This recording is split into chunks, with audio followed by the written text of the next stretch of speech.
I was halfway through her front yard when she said it. The rake paused in my hands, a small pile of red and gold maple leaves rustling at my feet.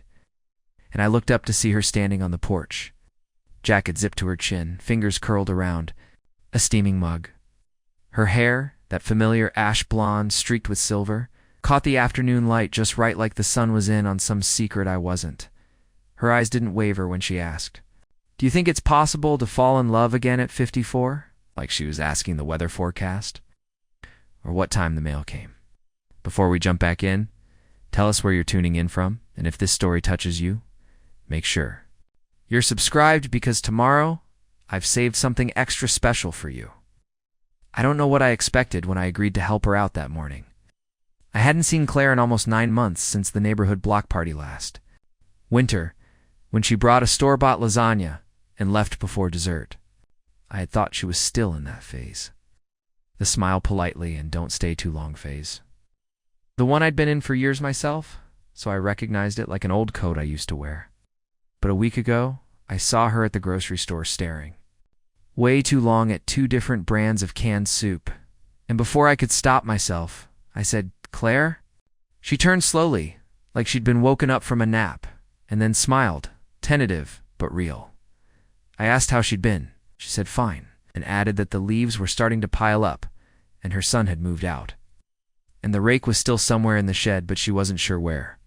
I told her I had one. She said maybe next weekend.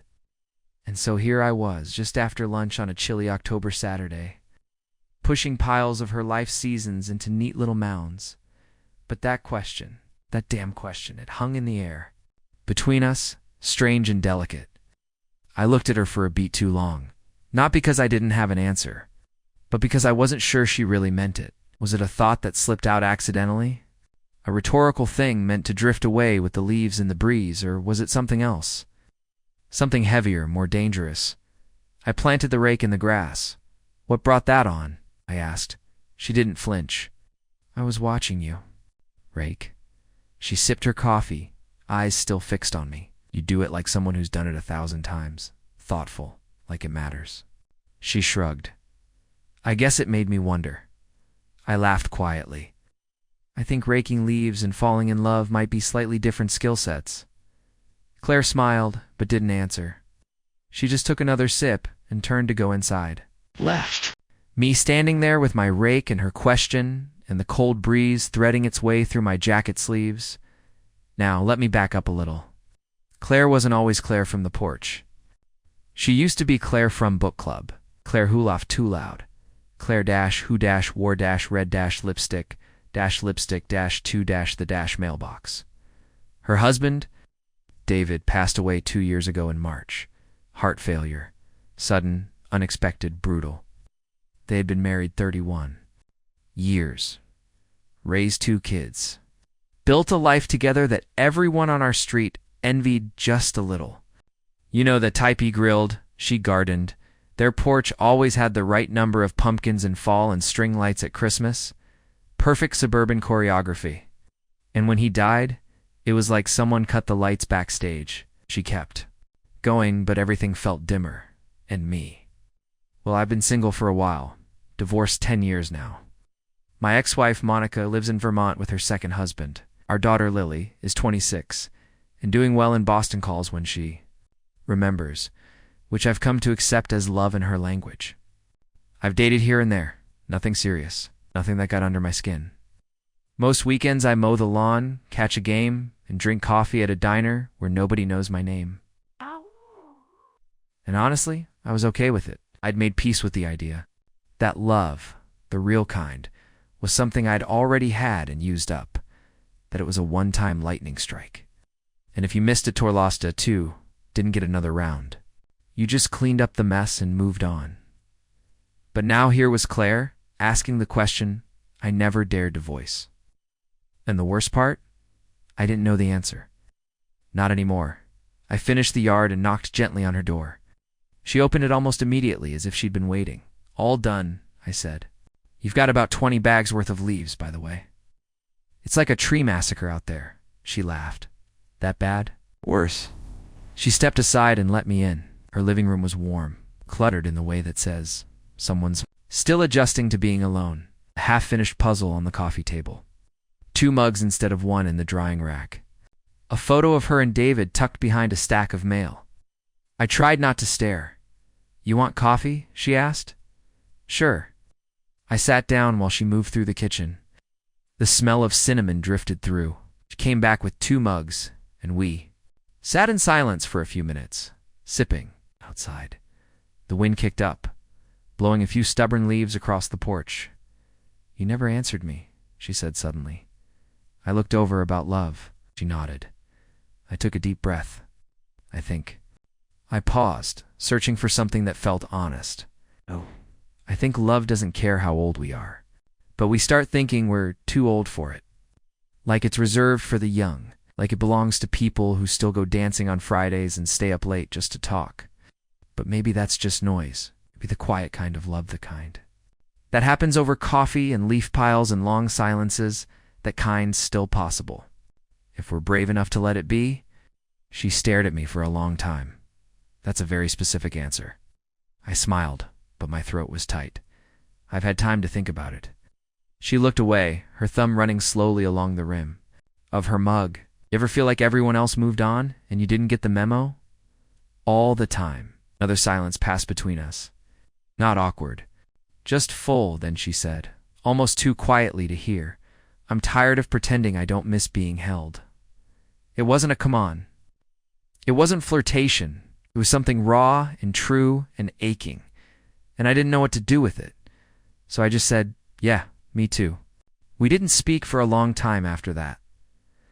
Not because there was nothing to say, but because the weight of what had been said hovered in the room like steam from our coffee.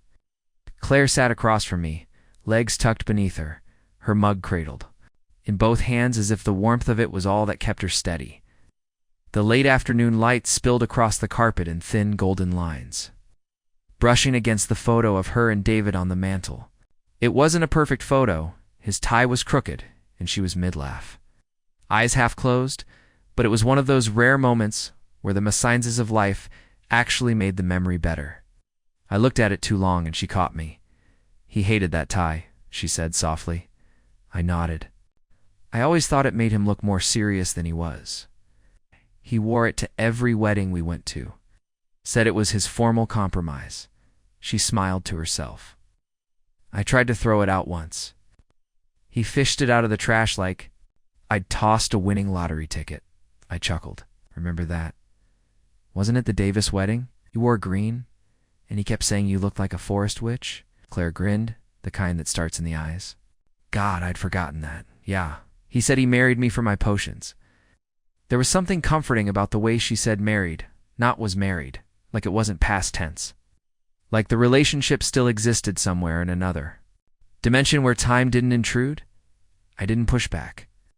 I knew that grief wasn't something you got over. It was something you carried. You just learned how to shift the weight so it didn't throw your back out every time you tried to stand up straight. "You ever think about Monica?" she asked, not unkindly. "All the time," I said, too quickly. She raised an eyebrow. I sighed. Not in the way people expect. Not like wishing she'd come back or replaying old fights. More like ... I think about who we were, who I was, and whether that version of me was ever really built to last. Claire looked down into her coffee, swirling it slightly, watching the ripples. "I used to think if David had lived, we'd still be in love. That we were the exception, that time wouldn't touch us." She looked up. Now I wonder if that was just the comfort of not having to find out. It was a bold thing to admit. But at our age, there's less pretending, less need to armor up for the sake of appearances. You get tired of curating your emotions for public display. It's just life and the way it happened. And if you're lucky, someone who gets it. "I think love's more fragile than we want to believe," I said. "We talk about it like it's this unbreakable force. But really, it's paper thin. You fold it wrong a few times, and the creases stay." Claire gave a sad smile, but still useful. "Yeah," I nodded. "Just maybe not the way you thought." She stood then, set her mug in the sink, and walked over to the window. I followed her gaze. Her front yard, stripped of leaves now, looked strangely exposed. like a secret had been swept clean and left for the wind to inspect. "You want to stay for dinner?" she asked, not turning around. The question caught me off guard, not because it was strange, we were neighbors after all, but because it carried a subtext. Neither of us was ready to unpack. I hesitated. "I don't want to impose," I said, because that's what people say when they're afraid to say yes. Claire turned to me, arms crossed, one eyebrow arched in mock challenge. "You raked my entire yard. I think you earned a plate of reheated spaghetti." I laughed, relief blooming in my chest like a warm sun. "All right then, but only if you let me do the dishes." She narrowed her eyes. "That's a bold move. No? You don't even know if my dishwasher works, does it?" "No, it's just for show, like throw pillows." I followed her into the kitchen, and while she reheated the food, I stood at the counter, absently tracing a small crack in the tile. The kitchen was cozy, not in a Pinterest kind of way, but in a lived-in way, spices shoved in a lazy Susan. A magnet on the fridge that said "coffee first, questions later." A to-do list written in pink marker with "call the plumber," circled 3 times. It was the kitchen of someone still learning how to be alone in their own house. Not because they wanted to, but because they had to. Preparing and narrating this story took us a lot of time. So if you are enjoying it, subscribe to our channel. It means a lot to us. Now back to the story. She handed me a plate and nodded toward the table. We sat across from each other, the clink of forks on ceramic, the only sound for a while. The spaghetti was slightly overcooked, and the sauce was store-bought. But it tasted better than anything I'd made for myself in weeks. At one point, I looked up and found her watching me, not with intensity, but with curiosity, like I was. A book she'd read once, and now she was scanning the pages again to see what she missed the first time. "What?" I asked. She tilted her head. "You always chew like that?" I blinked. "Like what?" She smiled. "Never mind. It's endearing." I tried not to blush, which at my age feels like trying not to sneeze in church. After dinner, we migrated back to the living room. She lit a candle, cinnamon apple, and we settled into our respective corners of the couch. She curled her legs beneath her again, a blanket pulled up to her waist. I leaned back and stared at the ceiling, thinking of all the evenings I'd spent just like this, but alone, TV humming in the background. A drink I never quite finished. The ache of silence wrapped around me like a second skin. "This feels weird," she said after a while. "What does?" "Sitting here. With you. Like this? Yeah," I admitted. "But also not." She nodded slowly. "You ever wonder if maybe the best parts of our lives haven't happened yet?" I looked at her, really looked at her. And maybe it was the wine or the lighting or the way her voice dropped just slightly when she was speaking her truth, but something about her in that moment made me want to believe it, I think. I said carefully, "If we're still asking that question, then the answer has to be yes." Claire didn't say anything, just leaned her head against the back of the couch and closed her eyes. I let the quiet settle between us again, but this time it felt like something tender. Like maybe it was okay not to fill every silence. Maybe the quiet was where the real things lived. And just before I left that night, just before I slipped on my coat and opened the door, she touched my arm lightly. "Thank you," she said, "for the raking, for staying." I nodded. "Anytime." And I meant it. I didn't sleep much that night. I kept replaying the sound of her voice. The way she said thank you, like it meant something bigger than it sounded. Like staying there for a few extra hours had reached some part of her. She hadn't opened in a long time. Truthfully, something had shifted in me too. It wasn't fireworks or violins or anything dramatic. It was quieter than that. Like a draft under a door, barely noticeable until you realize it's made the whole room colder. Or maybe warmer, depending on how you see it. Something had changed, and even if I couldn't name it, I knew it had happened. I made eggs the next morning and let them sit in the pan too long while my thoughts drifted back to Claire. I burned the toast. My dog, Cody, watched me with judgment in his eyes. He was getting older too, with cloudy eyes and a stiff back, but he still had that same old man wisdom. It's the kind that made you feel like he'd seen it all before. Behind his ears and muttered, "Don't look at me like that. It's just dinner. I mean, not dinner. Coffee. No, damn it. Breakfast. I never talked to myself before I got divorced. I don't think, anyway. I should have just gone about my Sunday like I always did. Yard work. Grocery run. Maybe a walk by the lake. But after lunch, I found myself walking toward Claire's place again. My feet had made the decision before my brain caught up. I wasn't planning to knock or anything. I figured maybe I'd just say hi if she was outside, maybe offer to help clean her gutters or whatever seasonal chore she hadn't gotten to yet. That's what I told myself anyway. But let's be honest, I just wanted to see her again. As I approached, I noticed her garage door open, not wide, just enough to see a few cardboard boxes stacked near the edge. Claire stood at the opening, a dust-covered sweatshirt tied around her waist, holding a framed picture in her hand like she wasn't sure where it belonged anymore. I cleared my throat gently as I got closer. She turned a little startled, and then her face softened. "Hey," she said, brushing a loose hair from her forehead with the back of her wrist. "Hey," I said. "Didn't mean to sneak up on you." "You didn't. I'm just in it." I nodded toward the picture in her hand. "What's that?" She looked down at it, then held it up. "Our first house. Tiny place in Spokane. Leaked when it rained. But we were young and everything felt ...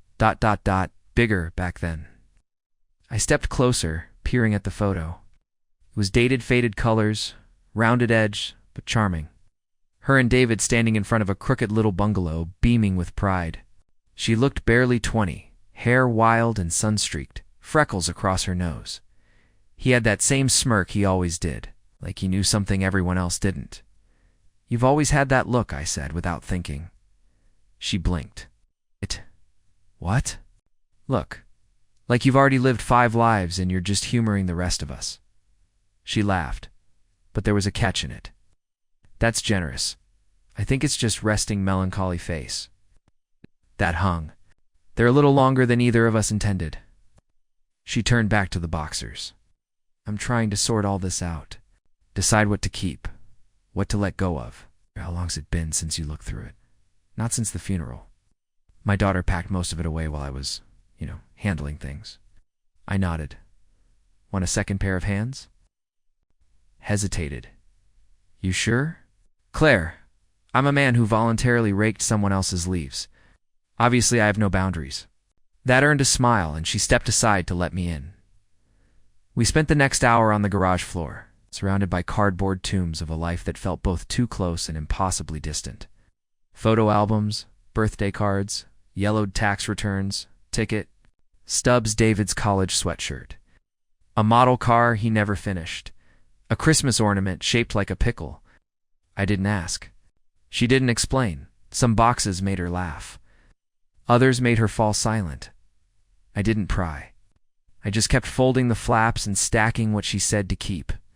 Every now and then she'd pause and hand me something like she needed someone else to witness that it had existed. "Look at this," she said once, holding up a handwritten note. "He wrote me this when I was pregnant with Eli. He was scared. I was too. But he still wrote, 'You're going to be the best mother in the world, even if I faint in the delivery room.'" Did he faint? No. But he did cry so hard. The nurse had to sit him down. We both laughed, not loudly, just enough. Later, she pulled out a framed photo I hadn't seen before.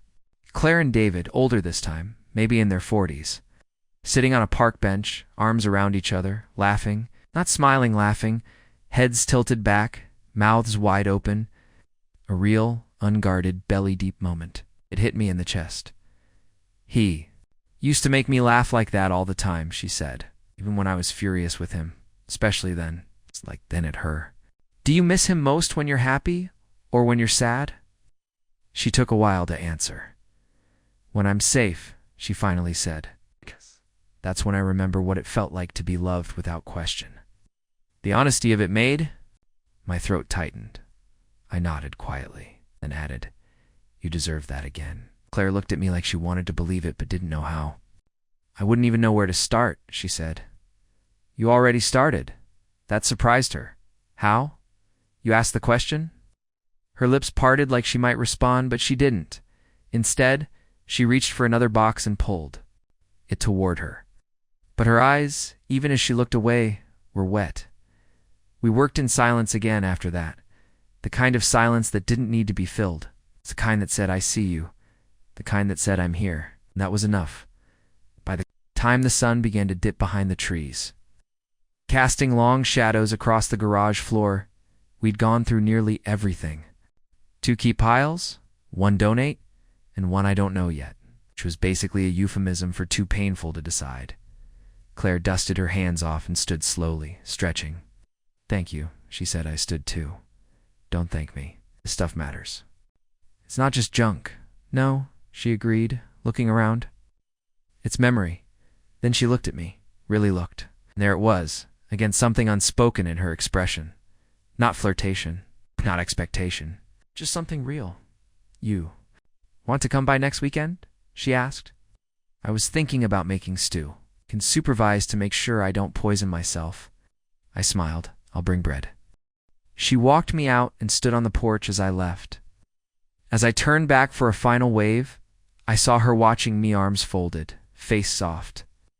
And I realized then that it wasn't about starting something new. It was about rediscovering something The thought was gone, that quiet companionship, that warmth in the cold, that hope that maybe, just maybe, love didn't expire after all. By the time the next Sunday rolled around, I'd thought about backing out at least 3 times. Not because I didn't want to see her, I did, more than I expected, but because something about this whole thing was starting to feel like walking across a frozen lake. You take a step, it seems fine. Another step still good. But eventually, there's that first faint crack. That cold pinch in your gut telling you, maybe you've gone too far. Maybe this isn't going to hold. And the truth is, I'd grown. Comfortable with dry land, comfortable with solitude, predictable dinners and TV reruns, and nobody asking questions about how I felt. It had taken years to build a life with no sudden movements. Claire, without trying, was undoing that. All it took was stew. I showed up just after 3. A loaf of sourdough under one arm and a bottle of red wine I barely remembered buying tucked in a paper bag. She opened the door before I could knock, already in an apron, hair in a loose bun, cheeks slightly flushed from the stove heat. She looked younger somehow, or maybe just lighter. You brought wine, she said, raising an eyebrow. Don't. Get excited. I didn't read the label. It might taste like gasoline. She took it from me with a smirk. As long as it pairs well with overcooked stew, we're golden. The kitchen was warm, rich with the scent of simmering meat and thyme. A large pot bubbled on the stove, and I could see 2 bowls already set on the table. She moved gracefully between counters, checking a spoon, adjusting the heat, tossing in a handful of chopped carrots like it was muscle memory. Smells great, I said, hanging my coat on the chair. She glanced over. I watched for YouTube. Vidyason called my sister twice. If it's bad, blame the internet. Leaned against the counter, just watching her. It felt oddly intimate, standing there in her kitchen, watching her stir stew like we'd done it 100 times before. There was no music playing, no background noise, just the sound of bubbling broth and the occasional clink of metal against pot. She handed me a glass of wine and we clinked them together without a word. For a moment it was easy, natural, and then the unexpected happened. She burned it, not all of it, just the bottom. A few seconds too long, on too high a flame, and suddenly the smell shifted. Smoke, faint but unmistakable. She cursed under her breath and yanked the pot off the burner. And I rushed to open a window as she wafted at the smoke detector. Damn. She muttered, setting the pot down. I got distracted. I smiled despite myself. I won't take it personally. Claire turned to me, cheeks redder now. This was supposed to be simple. It still can be, but she gave me a look, half embarrassed, half defeated. We could order takeout. I looked at her, standing there with a spoon in one hand and disappointment in the other, and felt something loosen in my chest.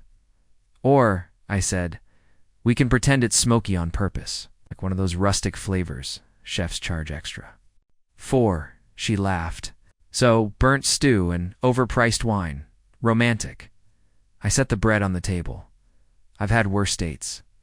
That stopped her, just for a second.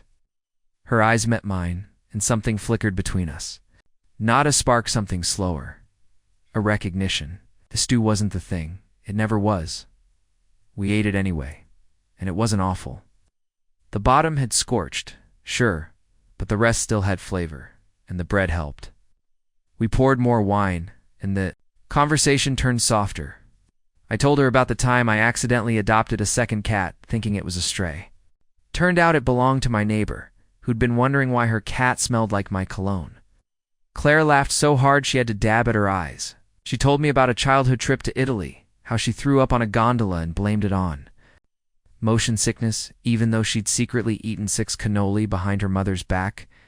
We traded those kinds of stories, the dumb ones, the real ones, the ones that sneak up on you and say more than they should. At some point, we moved to the couch. No plan, just drifted there, with our glasses and an old blanket she draped across. Both of our laps without comment. I remember feeling the warmth of her shoulder near mine, not touching, just there. I remember the silence again, not awkward. Not even heavy, just full. Then she said, David never liked stew. She was staring at the screen. But her eyes weren't really focused on anything. He said it was soup with commitment issues, she added, smiling faintly. I chuckled. It wasn't wrong. Claire swirled the last bit of wine in her glass. I still talk to him sometimes. Not like out loud, just in my head. I tell him about my day, about the kids. I ask him if I'm doing okay. You think he answers? She looked at me. No, but I hear what he would say.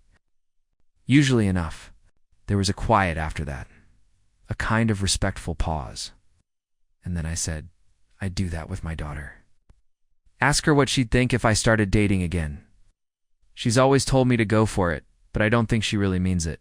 What? Yet Claire turned to me then. Really turned. Would you? Would I what? Date again. I took a breath. If it was the right person, and if she made bad stew. That got a small laugh. But her expression didn't change much. I'm scared, she said. Of what?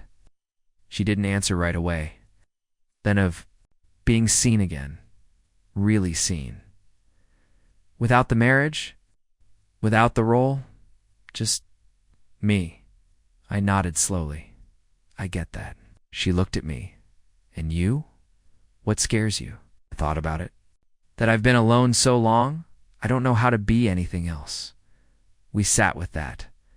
No solutions, no promises. Just 2 people with burnt stew and open wounds, and a blanket in between. I don't know what this is. She said softly, Neither. Do I? I replied. But I like it. Her hand found mine then. A test. I didn't move away. And for the first time in a long time, the quiet between us didn't feel like something to escape. It felt like something to hold. The next morning, I woke up with the kind of clarity that usually doesn't survive the first cup of coffee. It was still early, barely light out, but I laid there in bed with the quiet hum of the heater kicking on. And all I could think about was the way her fingers brushed mine, not held, not grasped, just enough to say, I'm still here if you are.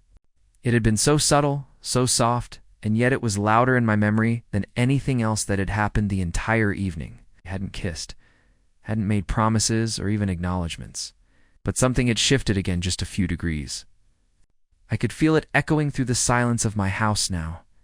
Cody sat at the foot of the bed, staring at me like I was late for something, and maybe I was. It's not for work or a chore, but for a version of myself I hadn't met in years. It's a self that wasn't just coasting through each day.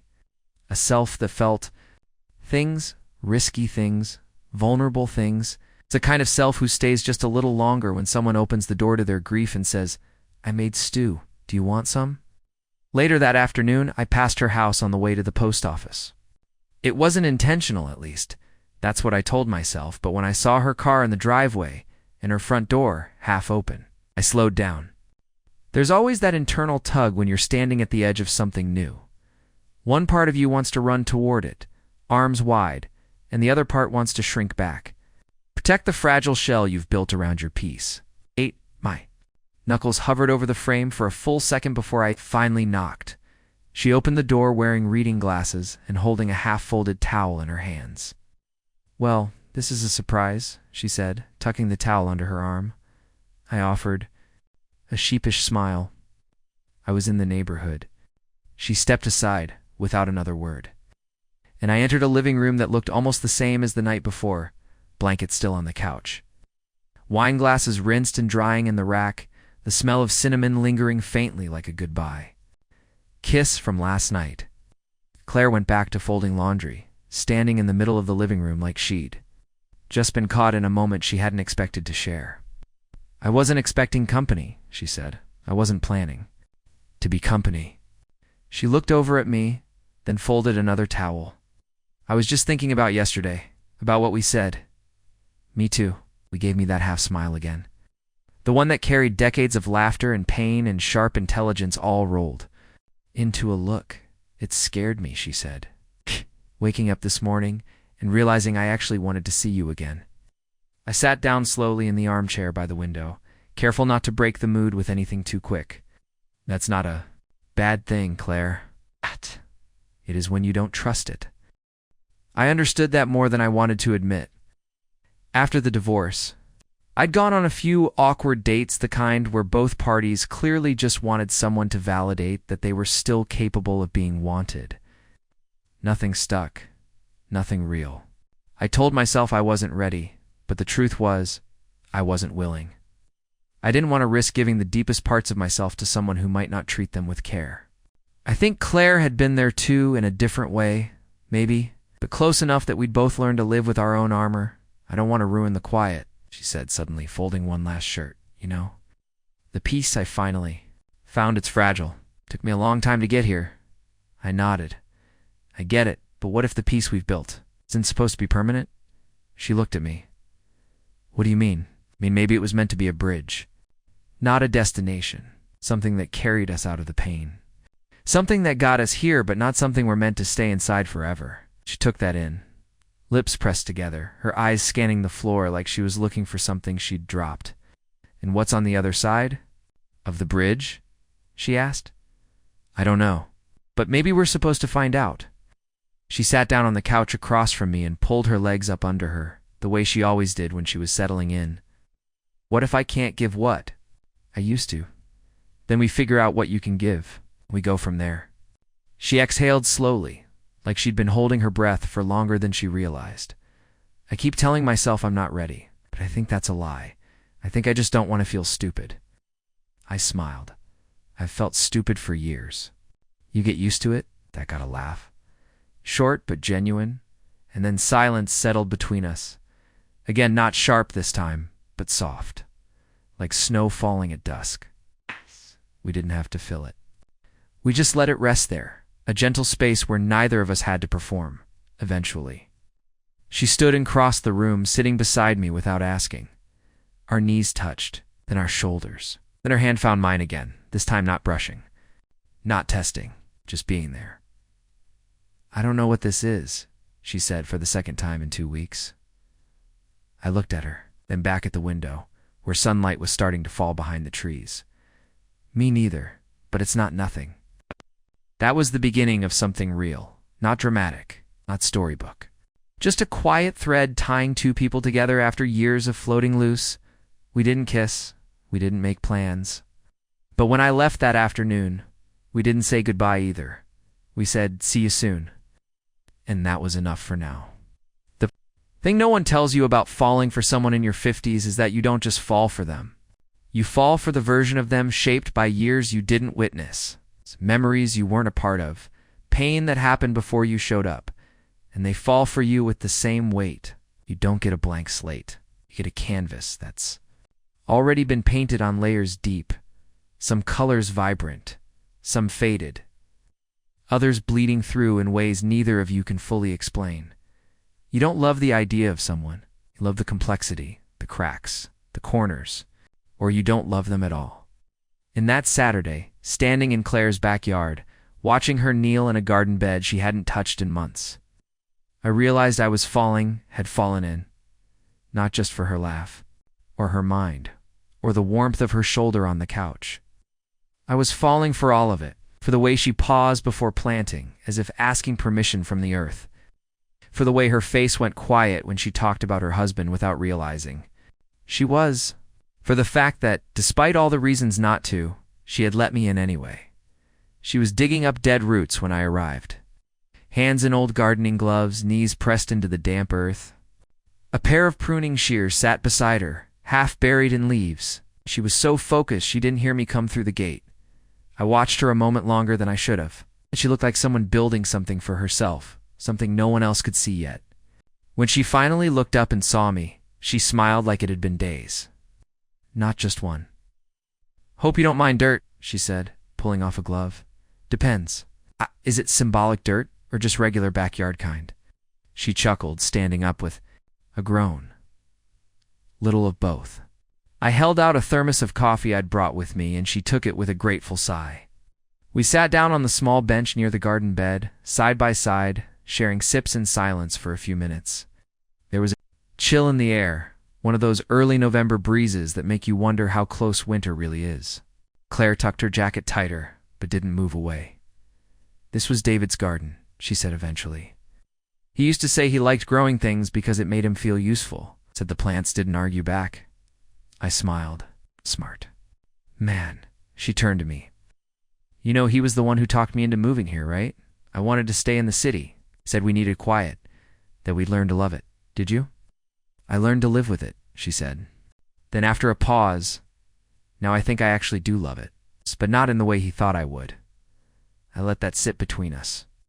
We were both old enough to know that love and grief live next door to each other. Sometimes they share the same porch swing." As we sat there, the gate creaked open again.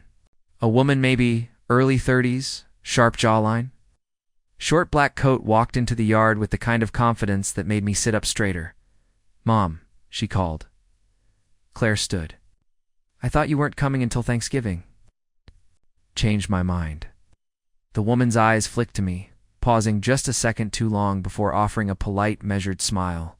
"Hi, Lena, this is—" "Hi, Jack," she said, tone neutral, unreadable. I stood, extended a hand. "Nice to meet you." She shook it briefly, then turned to her mother. "Can we talk?" Claire glanced at me. "Would you mind?" "Of course." I nodded. "I'll go grab us some more coffee." I took the long way out, through the side path, past the rose bushes that hadn't bloomed since summer. I wasn't offended, just uneasy. I knew that look Lena gave me. I'd given that look myself when my mother started dating again after. My father passed back when I still thought grief came with rules, a timeline, a proper structure. I learned better, eventually. But only after watching her smile again for the first time in months and realizing that no one gets to judge what healing looks like. I walked for a while, through a quiet neighborhood of leaf-slick sidewalks and mailboxes decorated for early holidays. I stopped at the coffee shop near the corner, the same one I'd been going to for years, and ordered 2 fresh cups. As I waited, I caught my reflection in the window. The man staring back looked like someone trying to play it cool while his heart tap danced somewhere in his ribcage. I hated how much I cared about what Lena thought of me. But the truth was, I wasn't just falling for Claire, I was falling into her life. And that meant bumping into the pieces she hadn't prepared for me to see yet by the time I returned. Claire was sitting alone on the bench again, hands folded in her lap, face unreadable. I handed her a cup, and she took it without looking up. "Everything okay?" I asked gently. She nodded, but didn't speak right away. Then, finally, "Lena's worried. She thinks I'm rushing into something." I sat down beside her. "Are you?" She looked at me, really looked like she was weighing the question against every quiet thought she'd had since we met. "No," she said, "but I think she's right to ask. I think we've both been standing at a threshold, and we're either going to step through it or close the door." I nodded. "And which one do you want?" Claire's fingers tightened around her coffee cup. "I want to stop feeling like I need permission to be happy." We sat in the silence after that. Not because there was nothing else to say, but because that said it all. She didn't need me to fix it. She just needed to say it out loud. And so I did the only thing I could. I reached for her hand again, not to hold it, not yet, but to let her know it was still there, that I was still here. She didn't pull away. We didn't talk about Lena the rest of the day. Claire changed the subject when I asked if she wanted to walk down to the lake, and I didn't press. We walked the trail behind her house instead. The one that cut through the trees and opened up just enough to let the sun fall between the leaves like little spotlights. It was quiet, barely a breeze, just the crunch of twigs under our shoes and the occasional distant bark of a dog. She didn't hold my hand. She didn't walk close. But she didn't ask me to leave either, and somehow that felt more intimate than anything else we could have done. It was the silence of two people still making room, still figuring out where they ended and the other began. And even though the air between us was thick with the unspoken, I didn't try to fill it. Not.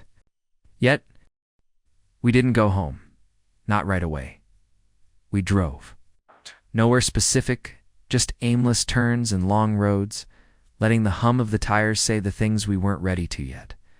Harper stared out the window most of the time, eyes scanning like she was still expecting to be followed. I kept a steady speed, one hand on the wheel, the other resting on my leg, resisting the urge to reach for her unless she reached first. After about 20 minutes, she finally spoke. I used to dream about bumping into him in public, where I'd be calm, composed, maybe even smiling, where I'd say something sharp and walk away feeling like I'd won. She laughed, bitter and soft.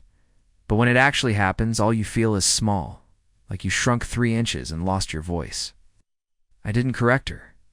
Didn't tell her she didn't look small at all, because I knew this wasn't about how she looked. It was about how her body had learned to remember him. We stopped at a trailhead, a place she liked. We'd walked it once together before, early on. Quiet woods. It's a winding path that led to a clearing with a view of the lake. We sat on a bench just past the entrance, hidden by trees but close enough to the truck that she didn't feel cut off. She stared down at her hands. He used to tell me that no one else would love me after 40, she said. That I was lucky he stuck around as long as he did. He said I came with too many locks and not enough doors.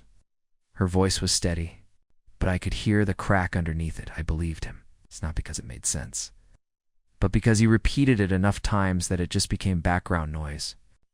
I reached over and held her hand. Not tight, not possessive, just there.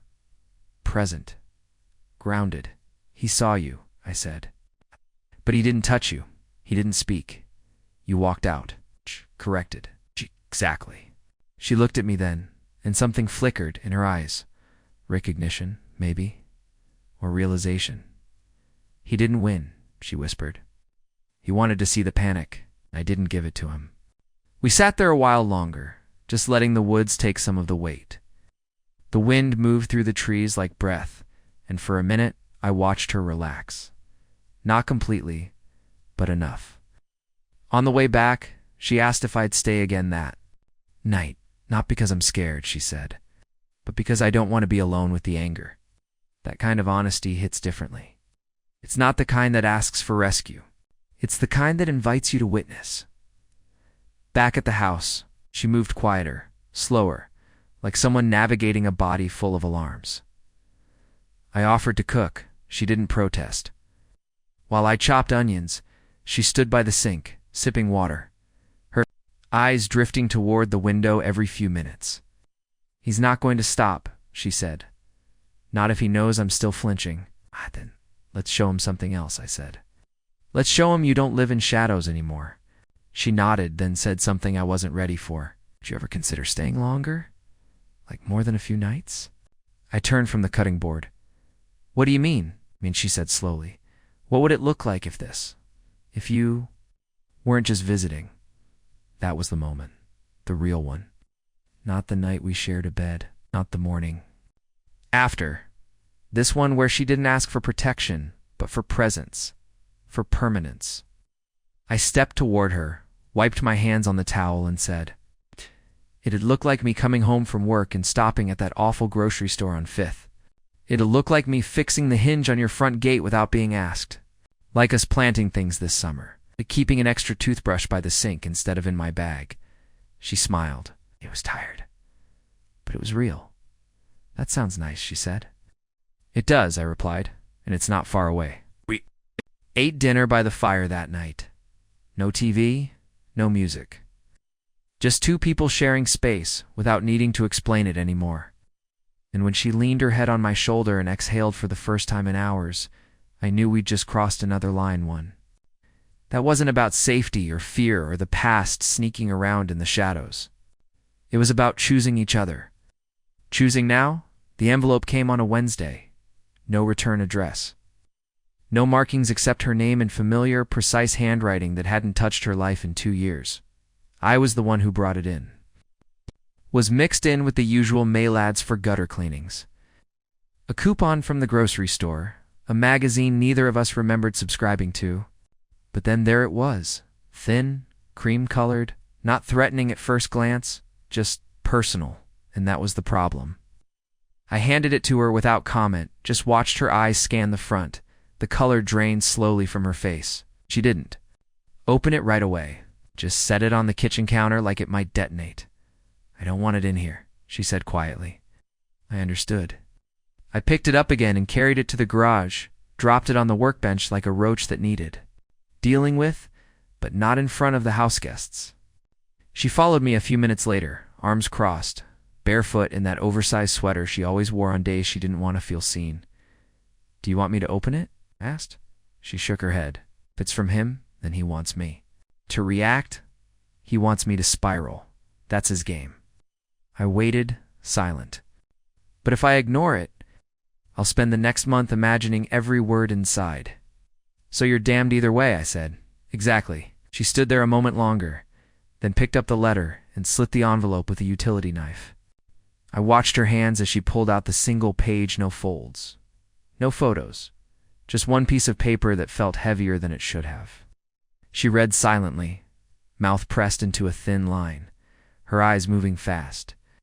When she finished, she folded it in half.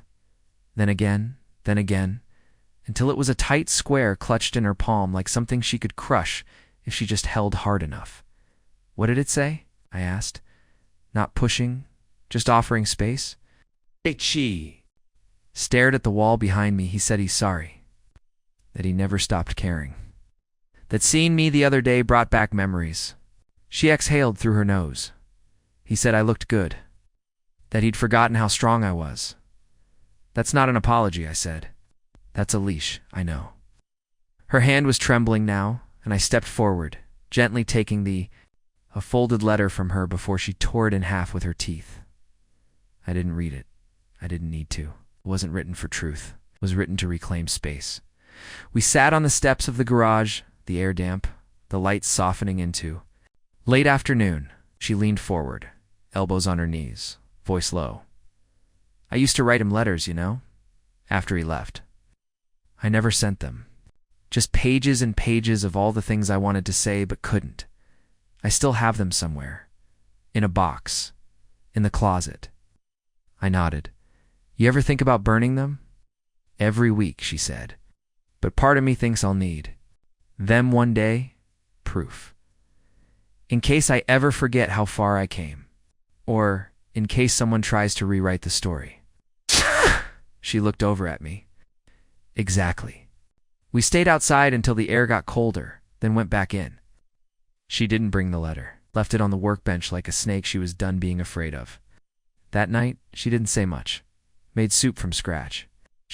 Chopped carrots with the same focus I'd seen her use the first time I met her, like if she didn't stay precise, everything might fall apart. I stayed close but quiet, helping where I could, filling the spaces without crowding her. After we ate, she turned off the lights downstairs one by one, like she was reclaiming the house on her own terms.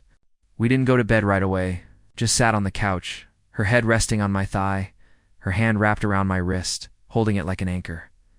"You think I should answer it?" she asked. "Not for him. It's not for him, but maybe for you. You mean write him back?" "No, I mean write what you need to write. Say the things you want to say. But don't give him the satisfaction of receiving it." She nodded slowly. "I don't want him to think he still gets to shape my days. You're already proving he doesn't," I said. "You're still here, still standing, still letting someone else in." She closed her eyes, squeezed my arm. "That's the part that scares me most. Letting someone in after surviving someone who only knew how to take." "Then let it scare you," I said, "and do it anyway. Fear doesn't mean stop. It just means pay attention. She laughed then. It's not the fun kind. The kind that hurts. He always said I was paranoid. But I wasn't paranoid, was I? I shook my head. No, you were just picking up on the truth he wanted to hide. And you, she said, quieter now. You don't make me feel paranoid.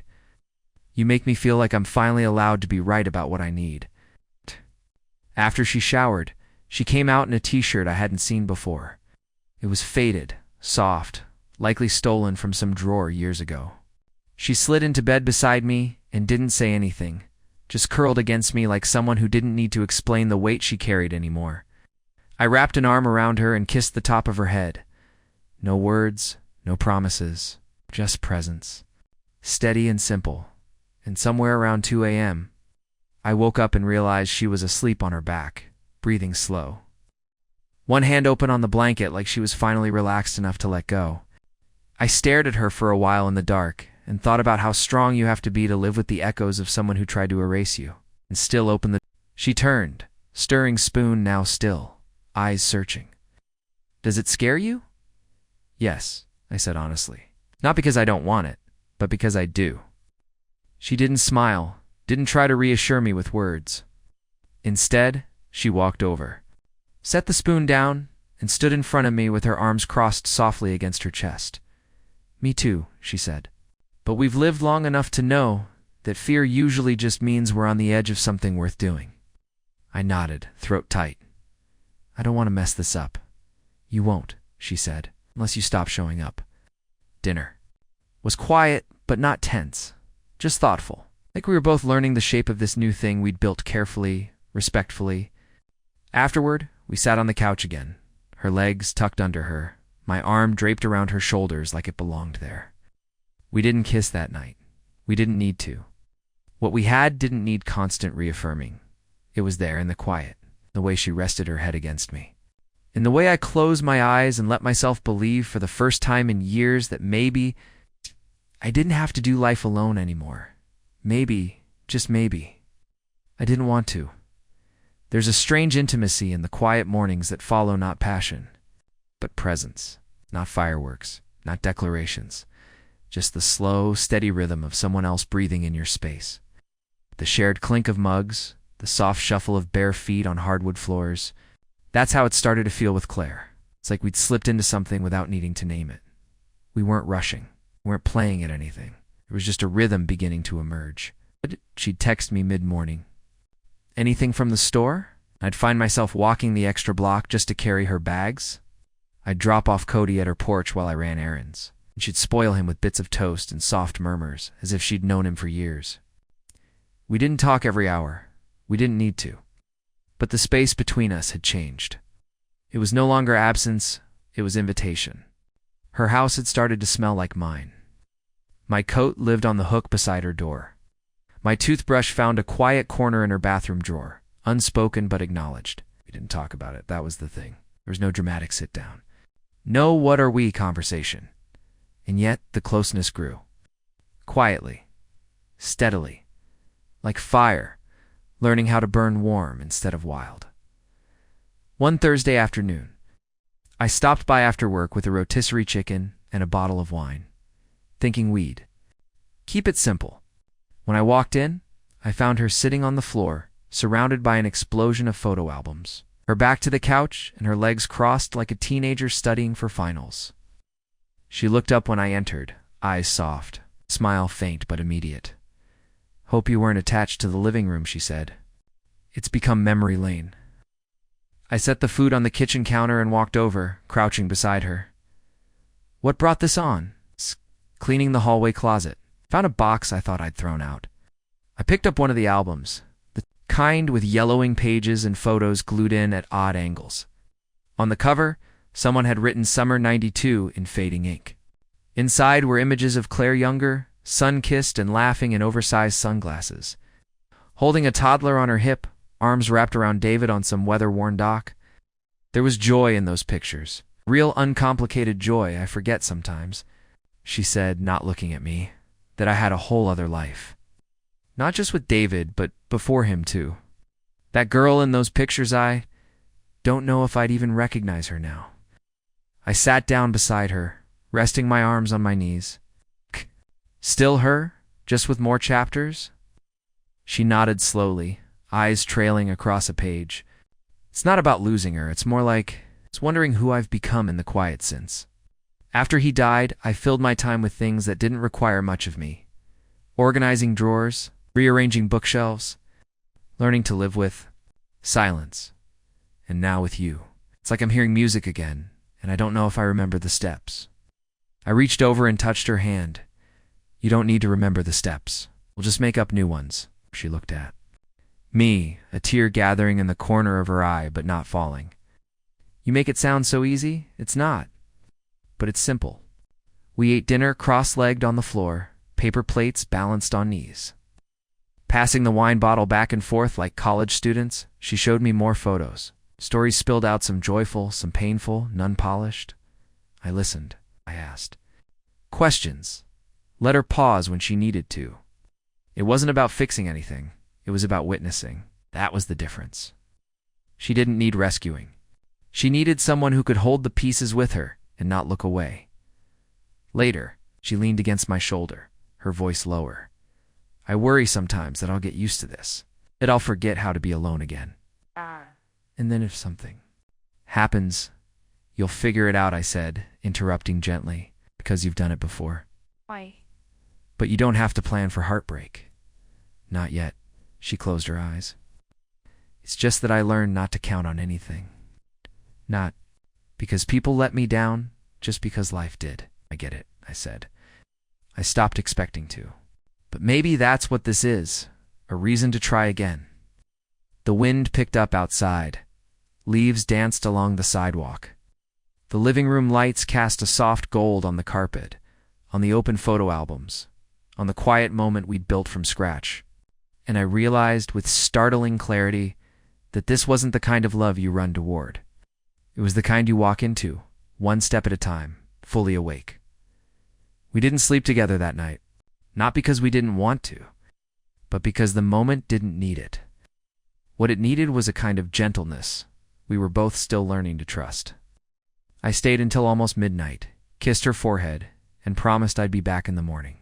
She walked me to the door, her fingers tracing my wrist as I put on my coat. Jack, she said softly before I opened it, this feels ... important. I looked at her. It is. Then I left, and the night held its breath behind me. I showed up the next morning with bagels and orange juice. Mostly because it felt like something I would have done 20 years ago in a relationship that was still finding its shape. The difference was, this time, I wasn't trying to impress anyone. I was just trying to be consistent. There's a kind of comfort in simple gestures, the kind that says, I thought of you before I thought of anything else. Today, Claire opened the door wearing the same oversized cardigan from the night before. Her hair pulled up haphazardly, no effort made to appear polished. And God, she looked beautiful. It's not in the made-up, ready-for-the-world kind of way.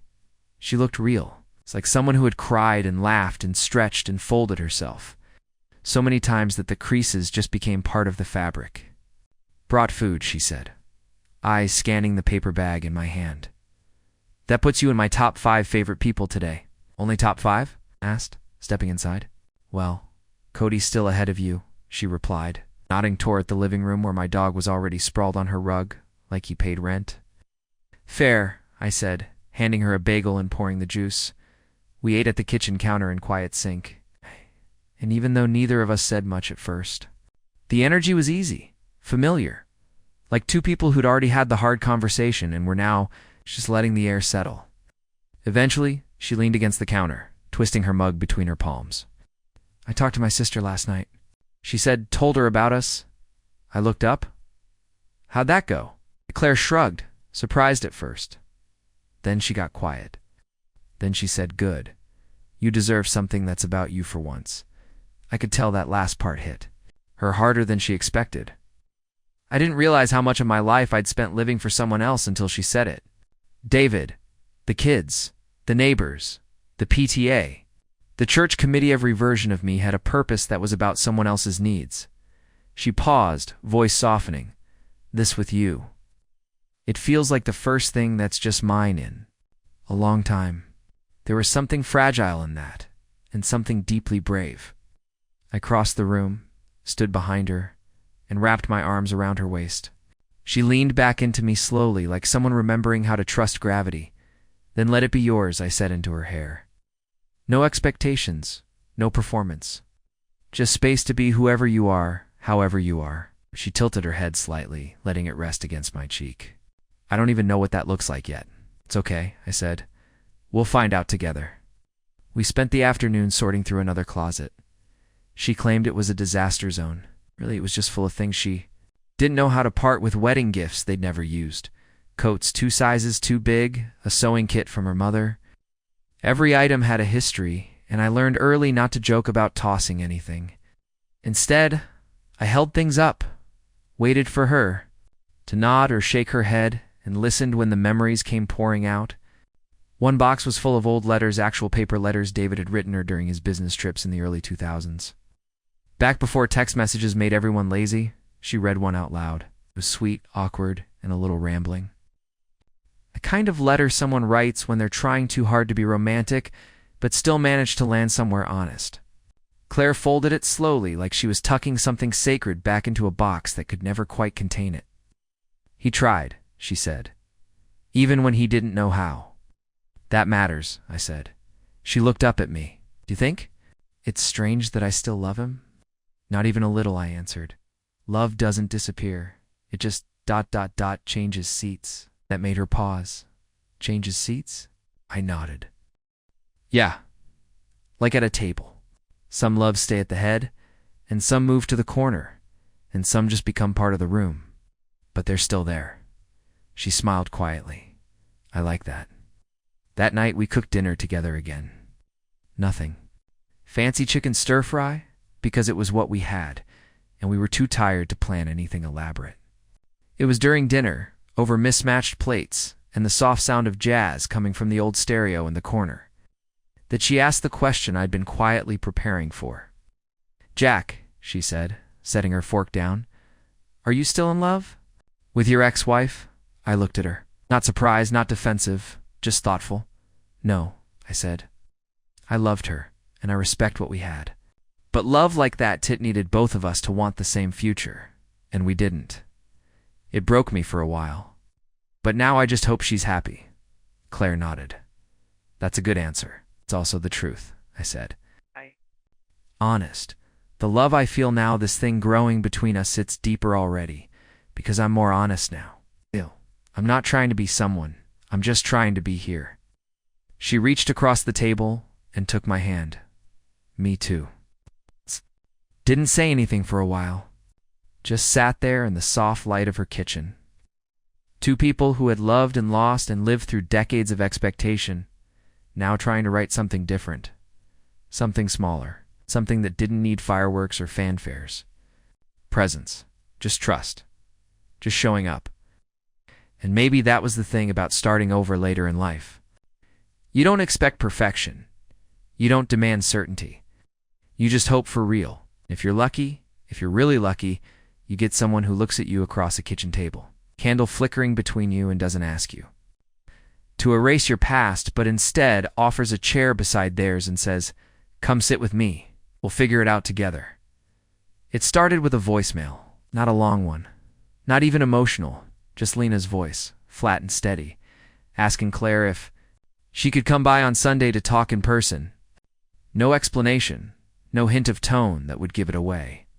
Claire replayed it twice, staring at the screen like she was waiting for something hidden to rise up from between the words. I was sitting on her porch, coffee in hand, the dog asleep at my feet when she came out and told me. "She wants to talk," Claire said, folding her arms over her chest.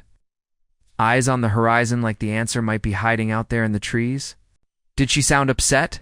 I asked. Claire shook her head. "No, but she sounded prepared." I didn't press. I knew better than to try and decode family dynamics that had been forming for 3 decades. Instead, I just reached out and touched her hand where it hung by her side, and she let it stay there. It's that small gesture, those fingers curling around mine, said more than anything else could. Because when people our age fall in love, it's not about flowers or fancy dinners. About showing up when things get heavy, the next few days moved slower, like time had thickened, just slightly. We didn't change our routine. I still came by most mornings. She still made too much coffee. We still cooked and talked and let the silence stretch comfortably between us. But under it all, there was something subtle pulling at her. She was quieter when she thought I wasn't looking. She chewed her nails when she read, something I hadn't seen her do before. Saturday night, when I kissed her goodnight on the couch, she kissed me back, but there was a pause before she leaned in, as if she needed an extra second to push something aside. I didn't ask. I just waited. Sometimes people need space, to walk through the shadows of their own mind before they can meet you in the light again. Sunday came too fast and too slow. Claire cleaned the house in that frantic, unnecessary way that people do when they don't know how else to prepare. She vacuumed under the couch cushions, wiped down baseboards, arranged the magazines on the coffee table that nobody ever actually read. "She's not coming to judge the dust," I said gently, and she looked at me with tired eyes. "I know," she said, "but I need something to control." It hit harder than I expected. Because isn't that what we all do when life gets shaky? Reach for the nearest surface we can polish? Lena arrived just after 2. She came alone this time, without her husband or her polite smile. She hugged her mother briefly, politely, then nodded to me. "Hi, Jack." I returned the nod. "Hi, Lena." We sat in the living room, the three of us, a triangle of tension wrapped in civility. Claire offered coffee. Lena declined. I stayed, quiet and less spoken to, which I wasn't. And then, once the pleasantries died their slow death, Lena turned to her mother and said, "I need to understand what this is." Claire inhaled slowly, hands folded in her lap. "It's what it looks like. Lena's voice cracked slightly, and she stopped to find her footing. "It's fast. I don't want you to get hurt. You're still grieving. You don't know where this is going. Neither do you," Claire replied, not unkindly. "I don't have to," Lena said. "I just have to care." Claire looked over at me briefly, then back to her daughter. "I know this looks sudden, but it's not. It's been growing, quietly, and I wasn't sure what to do with it either. But now I am." Lena turned to me, and for the first time, her voice softened. "Jack, I don't mean to make this harder. You seem like a good man, but it's not just about you and her. It's about everything she's been through. Everything we've been through. You didn't see her the year after my dad died? You didn't watch her lose color, lose appetite, stop laughing? You didn't see her rebuild from nothing? And I'm terrified that this thing between you, two-fit break she, won't have the strength to start over again." I wanted to argue. I wanted to defend what Claire and I had. To say we were different, that we were building something with care and patience. But I didn't, because I knew what loss looked like. I knew what rebuilding felt like. And I knew. Lena wasn't wrong to be afraid. "I'm not trying to replace anyone," I said quietly. "And I'm not trying to fix her. I'm just trying to be here. With her. However she needs." Claire reached over and took my hand, the way she always did now, and it said everything Lena needed to hear. There was no desperation in the grip. No need to prove anything, just a quiet, steady presence. Lena's eyes softened. She sat back on the couch, folding her arms across her chest. "I'm just trying to be a good daughter," she said. "I know," Claire said gently. "And you are." The room went still then, not resolved, not wrapped in a bow, but softened. And sometimes that's all you get in the real world, a softening, slight loosening of the fear. When Lena left, she hugged her mom tighter. She didn't say anything to me at first, just looked at me with eyes that no longer carried suspicion. "Caution. Please take care of her," she said quietly. "She's important, I know," I replied. "She's important to me too." After the door closed, and we stood alone in the hallway, Claire leaned against the wall and closed her eyes. That went better than I thought. "She loves you," I said. She just needed to see what this really was. Claire looked at me. "And what is this?" I stepped closer, brushing a strand of hair from her cheek. "It's what happens when two people stop surviving and start choosing." She smiled. "Then I choose you." And I kissed her like that was enough. Because it was. It's easy to fall in love in the quiet moments when the world is still. When the coffee is hot, when someone reaches for your hand without thinking, and it feels like gravity found its reason. But the real test, the true measure of love, is how it holds up under the mundane. Not the big declarations or the tearful breakthroughs, but the days when life shows up in sweatpants and asks what's for dinner again. A week after Lena's visit, Claire and I had started to settle into something that looked suspiciously like routine. I'd come over in the morning with bagels or muffins. She'd be half-dressed, hair wet from a shower, with the smell of shampoo still clinging to her like memory. We'd talk a little, read in the same room, move through the day not as performers in a romance, but as people navigating the middle. It was new, but it wasn't shiny anymore. And that was the part that scared me, not because it was dull, but because it was real. I'd spent years convincing myself that love was supposed to feel electric all the time, like the spark needed to keep jumping just to prove it was alive. But with Claire, there were entire afternoons where we barely touched, barely talked, and yet I left her house feeling more connected than I ever had in my marriage.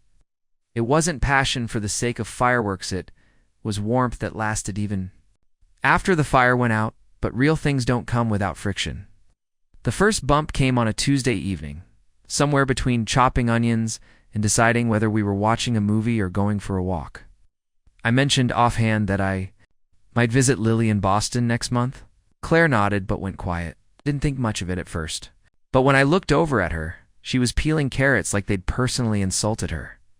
I asked, "Everything okay?" She said, "Of course," which is always a sign that it's not. I set down the knife. "Claire," I said, "talk." To me, she kept peeling. I just didn't realize we were planning trips alone. It was a small sentence, light in tone, but heavy underneath. I stepped closer. "It's not a vacation. It's 2 days. My daughter's had a rough couple weeks, and I haven't seen her since spring." Claire nodded again, still not looking at me. I get it, but she didn't, not fully. And that was the first time I realized we were building this thing with different blueprints. When you fall in love at 54, you bring a whole damn house with you. Foundations already laid, rooms already furnished with memories, closets full of old grief. Claire had spent years learning to be alone, to fill her time with herself. Her world was curated and quiet, and hers. And then I showed up gentle, yes, but still a disruption. Still a man with his own rhythms and history and people he belonged to. She wasn't jealous of Lily. She wasn't insecure. She was just startled by how much she wanted to be considered, to be included, not as an accessory, but as part of the story. And I hadn't realized how quickly I'd started treating her as a chapter instead of a Kothor. That night, after daring, we sat on opposite ends of the couch for longer than usual. The silence wasn't heavy, but it wasn't light either. Finally, I broke it. "You want to come with me?" I asked. Claire looked up. "To Boston?" I nodded. "It's just a weekend. But I'd like you to meet Lily." She hesitated. "That feels big." "It is," I said. "But so is this, and I want her to see it, to see you." Claire folded her hands in her lap, studying them like they might hold the answer. "I don't want to step into something you haven't prepared her for." "I've told her about you," I said. "Not everything, but enough." She looked at me. And how did she respond? I smiled. She said, "About time, Dad." Claire exhaled a laugh, tension leaving her shoulders. "She sounds smart," that she is, stubborn like her mother, but she's rooting for me. Claire leaned back, eyes closed. "I'm not afraid of meeting her. I'm afraid of wanting it to go well." "Of course you want it to go well," I said, "because it matters." She nodded, voice quieter now. "I haven't mattered like this in a long time." I reached for her hand, and this time she met me halfway. "You matter, Claire. You're not filling space in my life. You're the space. The air is just different now. Better." We didn't make any final plans that night, but something eased between us. A quiet understanding, a recognition that building something solid means stumbling sometimes, means stepping on each other's emotional landmines and still choosing to hold hands after the dust settles. The next morning, we woke up slower than usual. She wore my shirt. I made her coffee, and we sat on the porch with the breeze running through the trees, letting the silence speak for us. The spark was still there.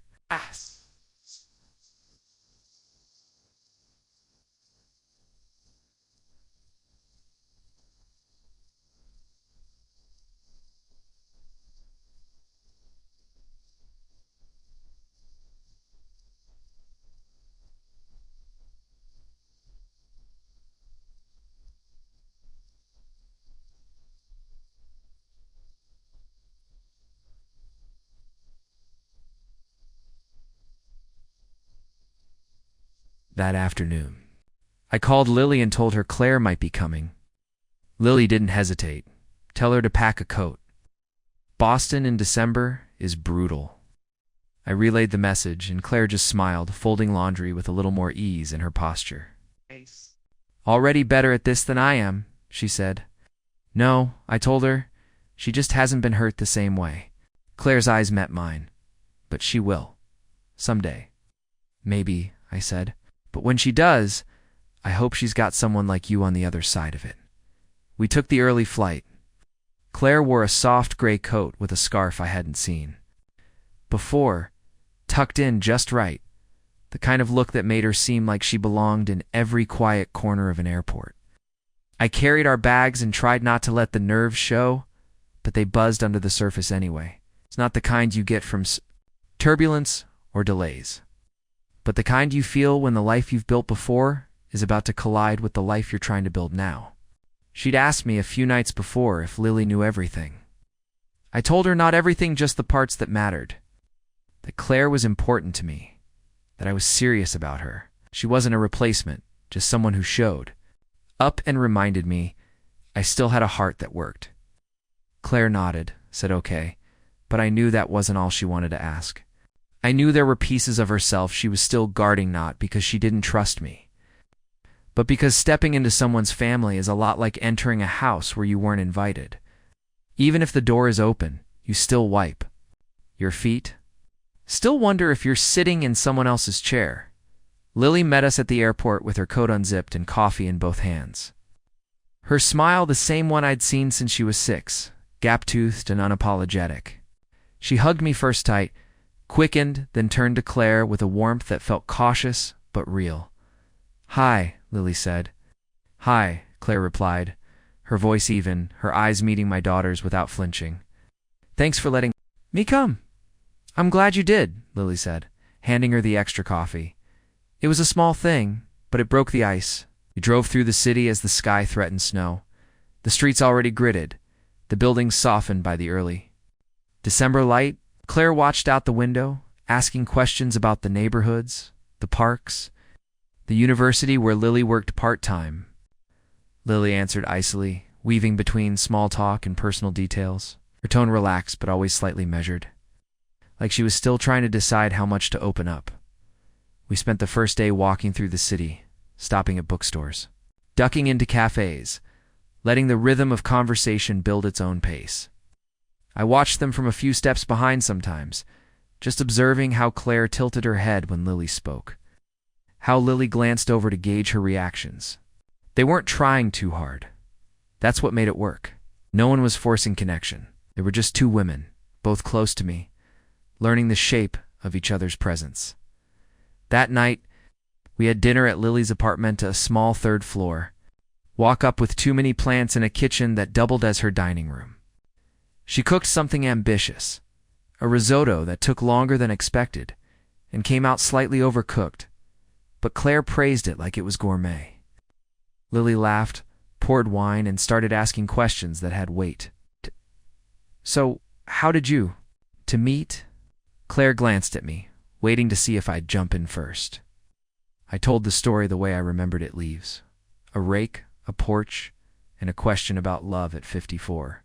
Lily smiled through it, nodding at all the right parts. Then she asked Claire, "Did you know right away?" Claire paused. I knew he was kind. I knew he listened. And after a while, I realized I wasn't talking to fill the silence. I was talking because I wanted him to know me. Lily looked impressed, maybe even moved. That's rare, she said. It is, Claire agreed, meeting my eyes for just a second, longer than necessary after dinner. Lily and I did the dishes, while Claire sat with a book on the couch, pretending to read. Lily bumped me with her hip and whispered, "I like her." I raised an eyebrow. Yeah, she's calm. Like real calm. Not fake smiling calm. She's been through a lot, I said. Both have. That's probably why it works, Lily said. You both aren't trying to prove anything anymore. You just are. That stayed with me all night. Back. At the hotel, Claire took off her earrings and set them gently on the nightstand. Your daughter is sharp, she said. She sees everything. She always has, I said, loosening my shirt. Here, she saw you too. Claire smiled. I was worried I'd feel like an outsider. But she didn't let me because she knows I don't let people in lightly, I said. And when I do, they matter. Claire crossed the room and put her hands on my chest. You do this? Think, Jack, where you make people feel safe without pretending everything's fine. You'll let the mess sit in the room and still make space for the good. I held her then, quiet and slow, the way I always did when the day had too many emotions. In it, we didn't talk about what came next, didn't map out a future.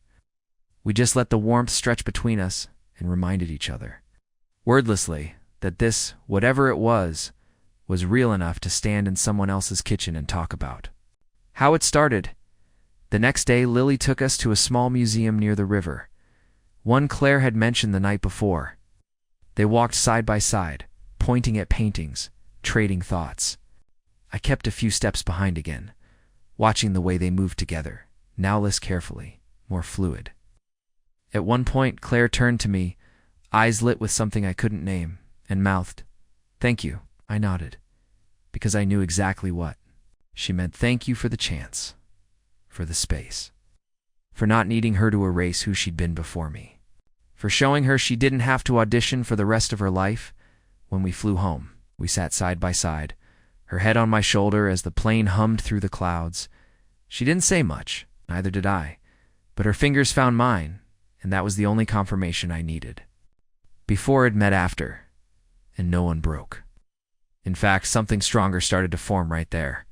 In the quiet of a half-lit airplane cabin, something that didn't need to be labeled, just held. Coming home after a trip like that doesn't feel like slipping back into your old life. It feels like stepping into a life that's been quietly reshaped while you were gone. Everything looks the same, but it's tilted just slightly. Claire and I returned to the same street, the same houses with half-lit windows and wind-blown wreaths hanging crooked on porches. But something in the air had shifted. It was in the way she reached for my hand without checking who was watching. The way her laugh carried a little louder down the sidewalk. The way I started to think of her kitchen, not as her kitchen, but just the kitchen. We unpacked slowly, not just the bags, but the emotional weight of being seen together by someone who mattered. It's one thing to feel love grow quietly between two people. It's another to let the world peek in and see it forming. Now there. We're witnesses. A layer of truth we couldn't retreat from even if we wanted to. And somehow, that didn't scare us, it grounded us. That Monday, Claire ran into the neighbors. The McAllisters across the street had apparently spotted us pulling back into the driveway and waved from their porch. They were kind people, older, nosy in a harmless way, Claire told me over dinner.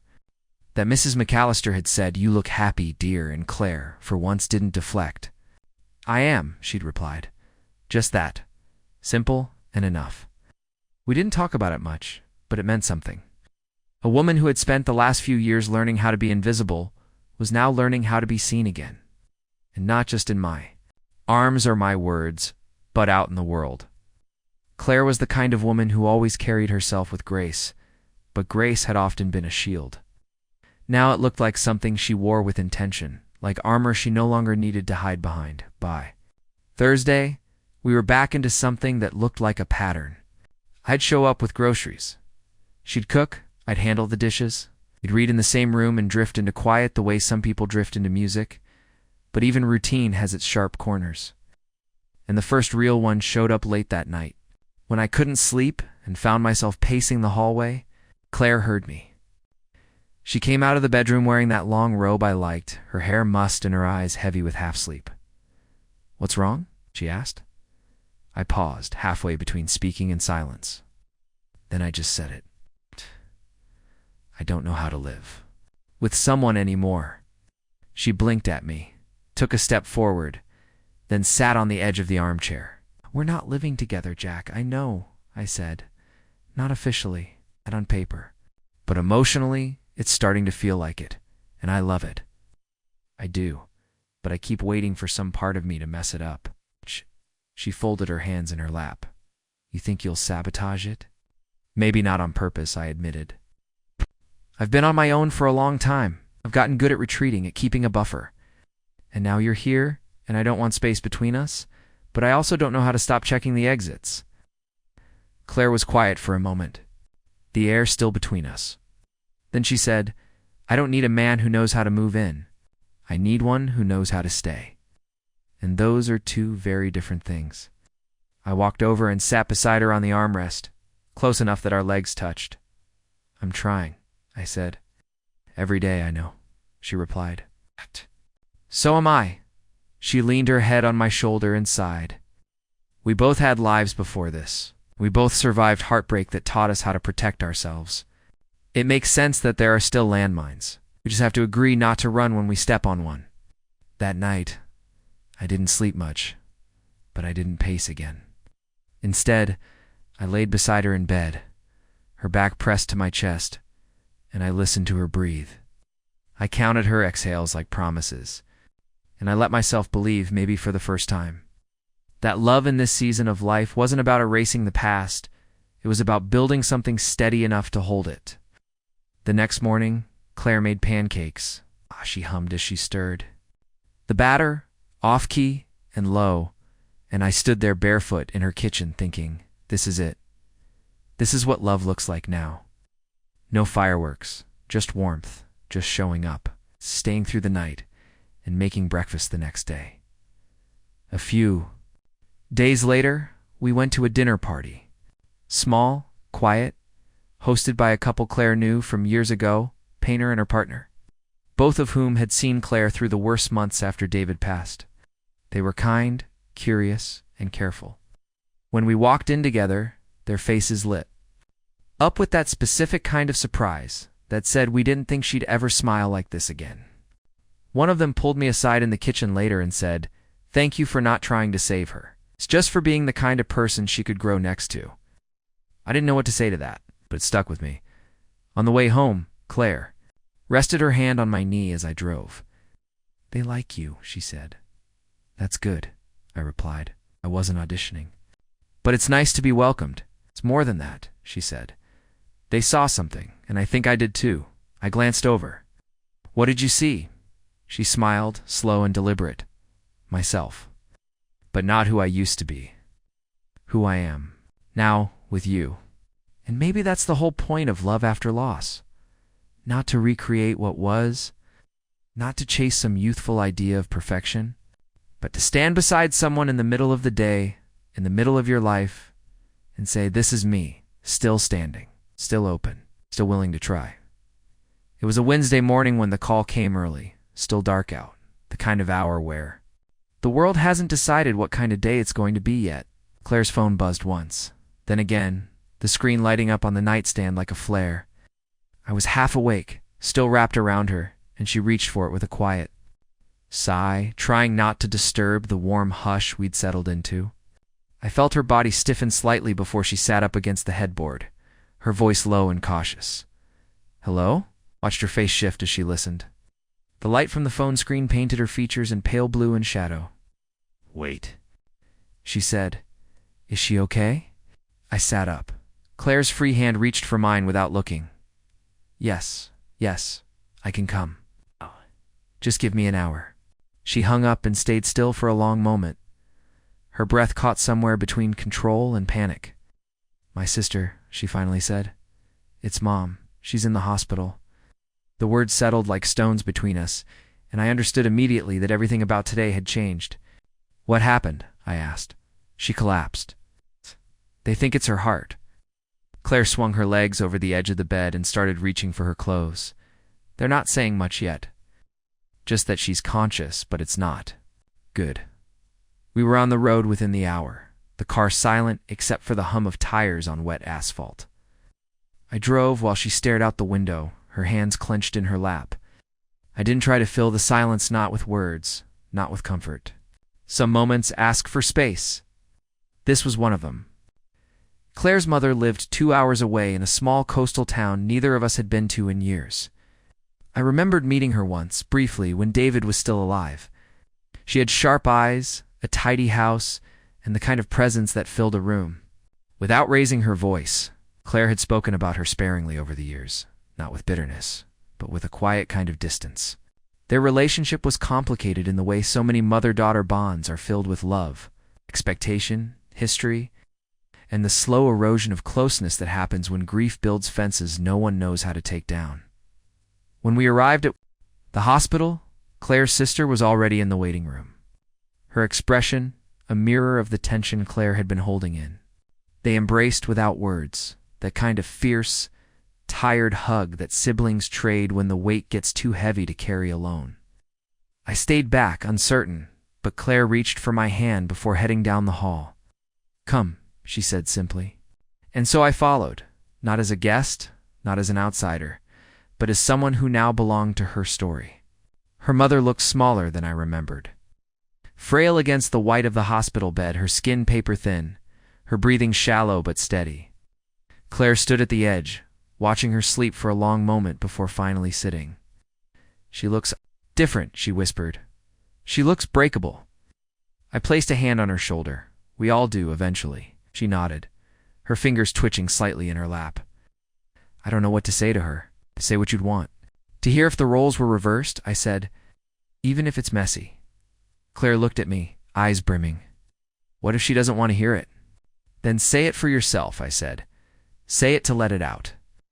Over the next several hours, Claire stayed by her mother's side, talking quietly when she woke, listening when she drifted back to sleep, asking the nurses questions with the calm urgency of someone who needed to feel useful. I stayed nearby, not hovering, just present. At one point, her sister and I stepped out for coffee, and she asked, "You're really good for her, you know?" I looked over, surprised. "I hope so." "You are," she said.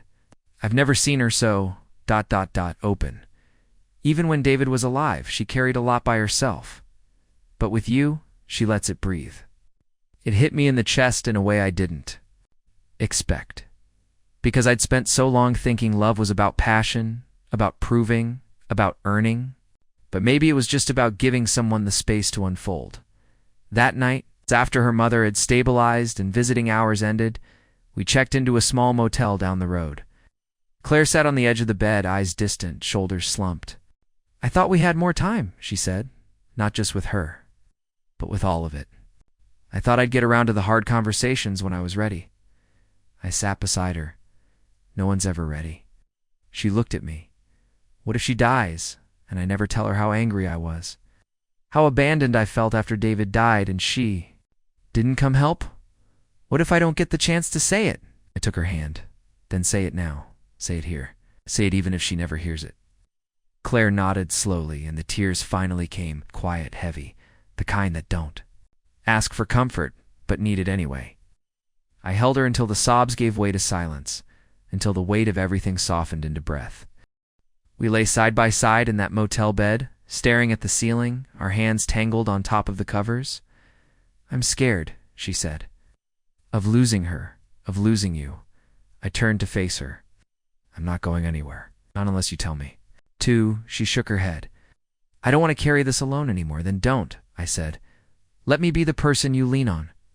And maybe that was the most important promise I could make, not to fix, not to shield, but simply to be there. To hold the edge of her sorrow and remind her that she didn't have to go through it in silence. Morning light filtered in through the thin motel curtains, coloring the walls in faded gold. Claire sat up slowly, her hair tangled, eyes swollen, but clear. I watched her from my side of the bed, not saying anything, not moving too quickly. She rubbed her face, took a breath that sounded like it had weight, and said, "I dreamed I was talking to her. Not here. Not like this. Just normal. Over tea. The way it used to be before everything got quiet between us." I nodded, even though she wasn't looking at me. Some mornings aren't meant to be solved. they're just meant to be held. She swung her legs over the edge of the bed, pulled on her sweater, and walked to the bathroom without another word. I heard the water. Run! The door didn't close. That, in itself, was trust. When she came out 10 minutes later, she looked at me with that tired, beautiful kind of defiance, the face of someone who'd cried and survived it. I want to talk to her today, she said. Really talk? I sat up. Then I'll be. There, the hospital smelled like all hospitals bleach, plastic, and old stories.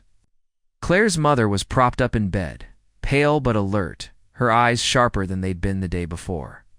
When we entered, she glanced at me first, then at Claire, and gave a nod that was somewhere between acknowledgement and challenge. You're back, she said. Claire approached the bed, slow but steady. I never left.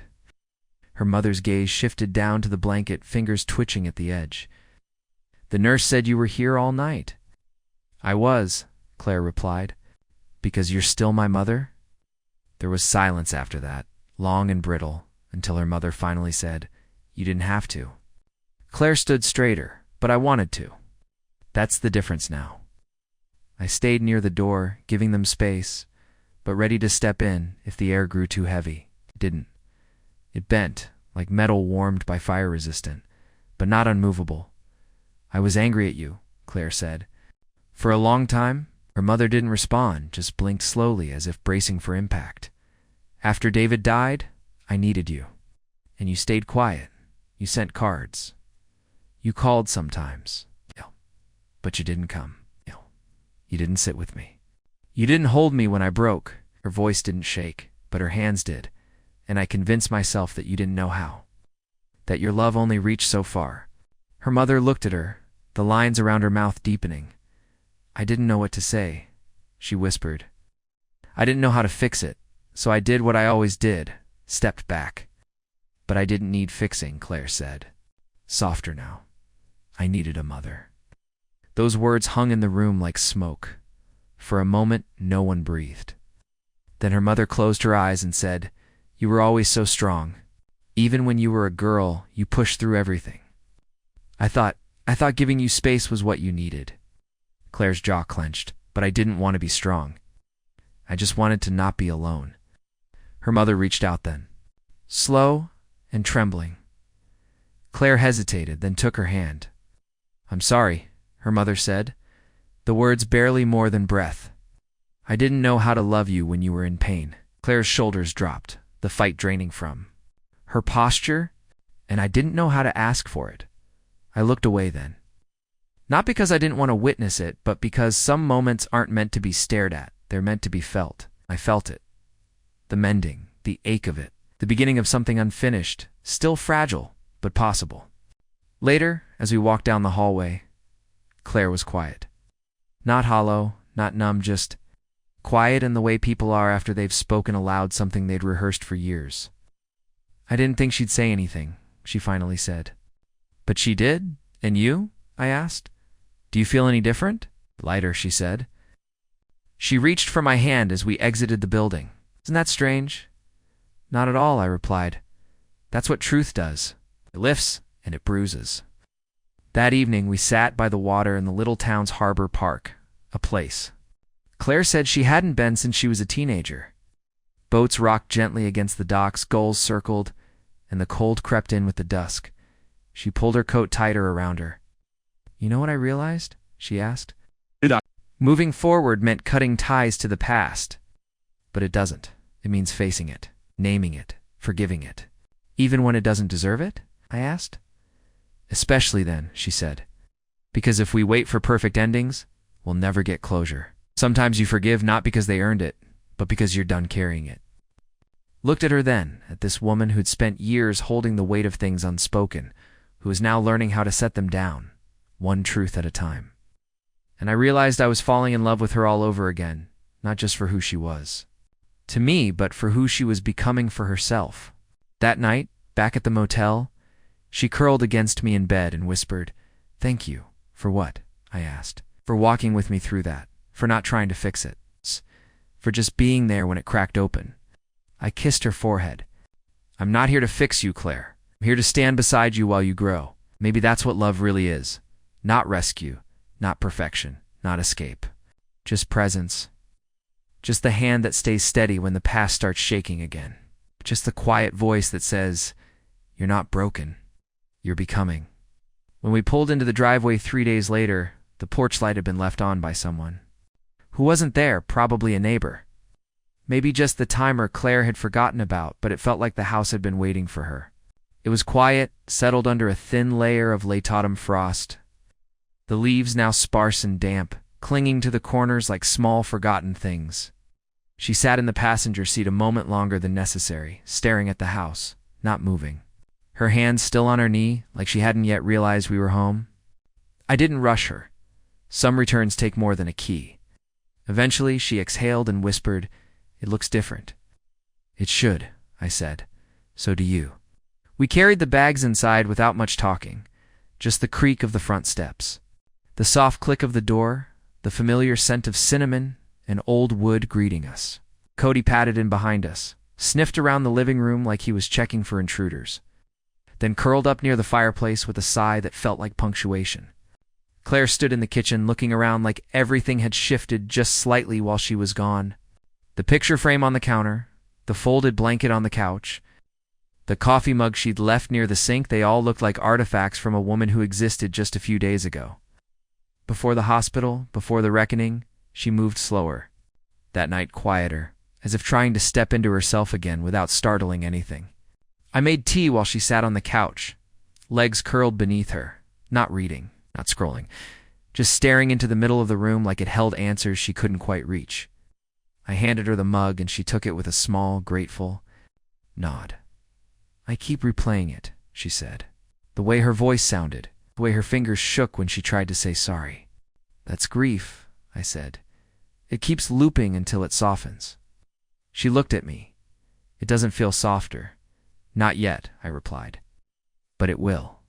Because you said the thing you needed to say. You didn't leave it in your throat." She sipped the tea slowly. "It's strange. I thought it would feel like closure, but it feels more like a door opened and I don't know what's on the other side." I set my mug down and leaned forward. "It's because it wasn't closure. It was beginning. You spoke the truth, and now you get to decide what grows in that space."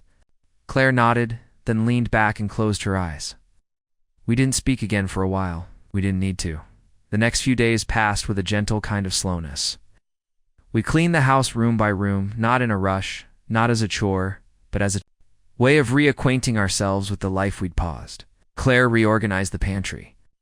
I fixed the screen door that had been squeaking for weeks. We took walks without talking much, just holding hands, letting the rhythm of our steps say what words couldn't. She called her sister each night. Brief check-ins, updates on their mother's condition stable, recovering, tired but alert. Each call ended with something new, a thank you, a shared memory, even a laugh, tiny signs of repair. One evening after dinner, Claire pulled out an old photo album again, the one she hadn't touched since the hospital. Slowly, stopping at a picture of her as a teenager, arms crossed, standing in front of the very house we now sat in. Her expression in the photo was defiant, but there was something else to uncertainty, maybe. "I thought I was so grown up," she said. "I had no idea what life would ask of me." I looked at the photo, then at her. But none of us do. We make plans and carry expectations, and then life hands us something else entirely. "But you handled it. I survived it," she said. "That's not the same as handling it." "No," I agreed. "But surviving is what made you able to handle it now. You didn't just get through it. You grew through it. That's rarer than people admit." She looked up at me then, her expression soft and tired and beautiful in the way a sky looks after the storm has passed. "But the ground is still wet. You think I'm doing this right?" "What?" "This," she said. "Us. Letting you in. Letting this happen. Sometimes. I still feel like I'm walking barefoot through broken glass." I moved to sit beside her. "If you're bleeding, I'll carry you. But Claire, you are doing it right. There's no manual. Oh. No checklist. There's just waking up each day and choosing to keep the door open, even when it's cold out. Out. Even when you're afraid." She leaned into me, head against my shoulder, and whispered, "You make it feel easier." "That's what love should do," I said. "Not erase the hard parts, just make them less lonely." Later that night, while she slept beside me, lay awake listening to the slow, steady rhythm of her breath. I thought about all the versions of her I'd come to know. The woman on the porch asking if love was still possible. The one who burned stew and laughed about it. The one who stood at her mother's hospital bed trembling but unshaken. And now this one, soft in sleep, wrapped in blankets and scars she no longer needed to hide. I loved all of them. Not in pieces, not in phases, all together. Because that's what real love is. It's not picking the easy version of someone. It's holding the whole truth and saying, yes, you even like this. In the morning, Claire woke before me. I found her standing at the back window, coffee in hand, watching the sun rise over the frosted lawn. "What are you thinking about?" I asked, voice rough from sleep. She turned, smiled. "That I want to plant something next spring, something big, tree maybe, something that stays." I wrapped my arms around her from behind. "Let's do it." Shh. She leaned back into me, and we watched the sky shift together, orange bleeding into blue, like something beginning again. It started with the calendar.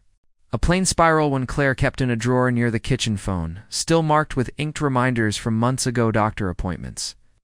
Eli's graduation, dinner with the McAllisters. She pulled it out one morning after breakfast, flipping through the pages with the kind of intention that made me pause.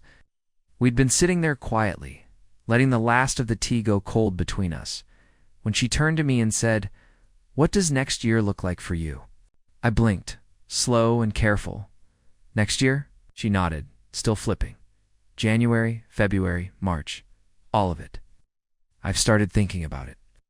That's how it begins. The shift from "this is nice" to "what are we doing with this thing we've built?" Not with ultimatums, not with pressure, just a question over tea, soft and direct. Daring you to imagine a future where someone else's schedule matters as much as your own. I took a breath. "I don't know," I said. "But I want you in it." Her hand paused on April. "I want that too," she said. "I just don't know what it looks like. I'm not 25. I'm not building dreams from scratch. I'm replanting, patching up soil and hoping something new takes root." We started talking about it then, not all at once, not with bullet points or timelines, but in pieces. What days looked like, what weekends could become. Whether we liked our independence or were ready to merge more of the in-between. I told her I hadn't lived with anyone since the divorce, not even for short stretches, and that part of me feared I'd become too set in my ways. She admitted she still liked falling asleep in her own space sometimes, no matter how much she loved waking up beside me. "Maybe it's not about moving in," she said. "Maybe it's just about deciding what's ours." I smiled. "A shared toothbrush drawer. A garden," she countered. "A piece of land we can both dig into." Just like that, we started sketching a life not based on obligation, but on want.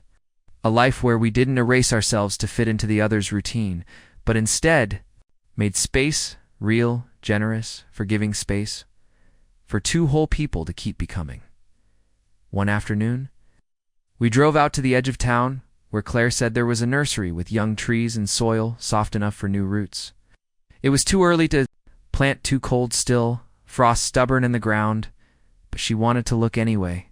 She moved through the rows of saplings like she was choosing something sacred, touching the tips of branches, reading tags like they were secrets. "This one," she said eventually, pointing to a young red maple.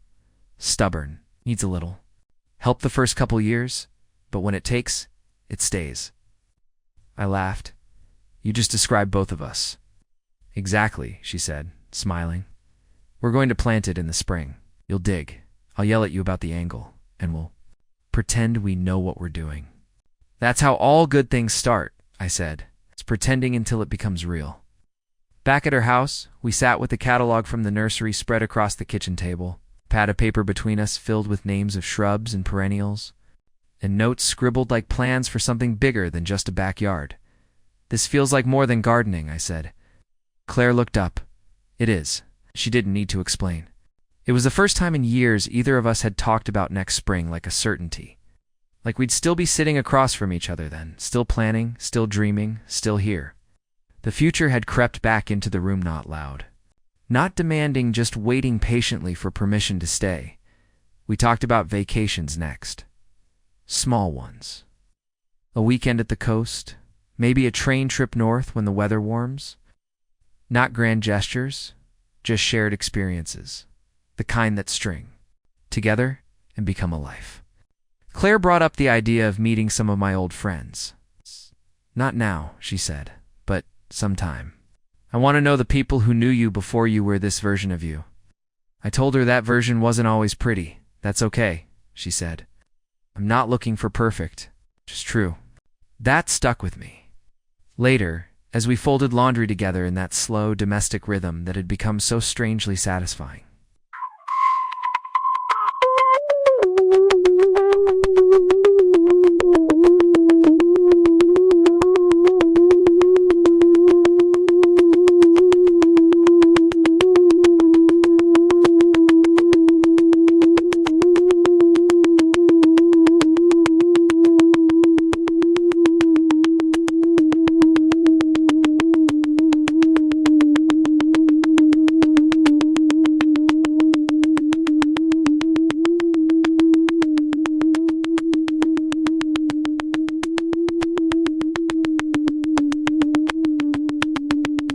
She folded a shirt, then another, before looking at me. I think we're doing something better than that. I think we're building something that matters. I nodded. Even if it's messy. Especially if it's messy, she said, because messy means we're not pretending. That night, we lit a fire and sat close, her legs over mine, the dog curled at our feet. We didn't talk much, just listened to the crackling wood and the wind pressing against the windows. And in that silence, I felt it again, not the rush, not the high, but the depth.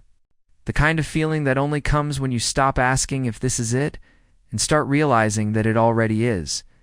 We didn't say I love you that night, not yet. But I think it was in the way she kissed my temple before going to bed.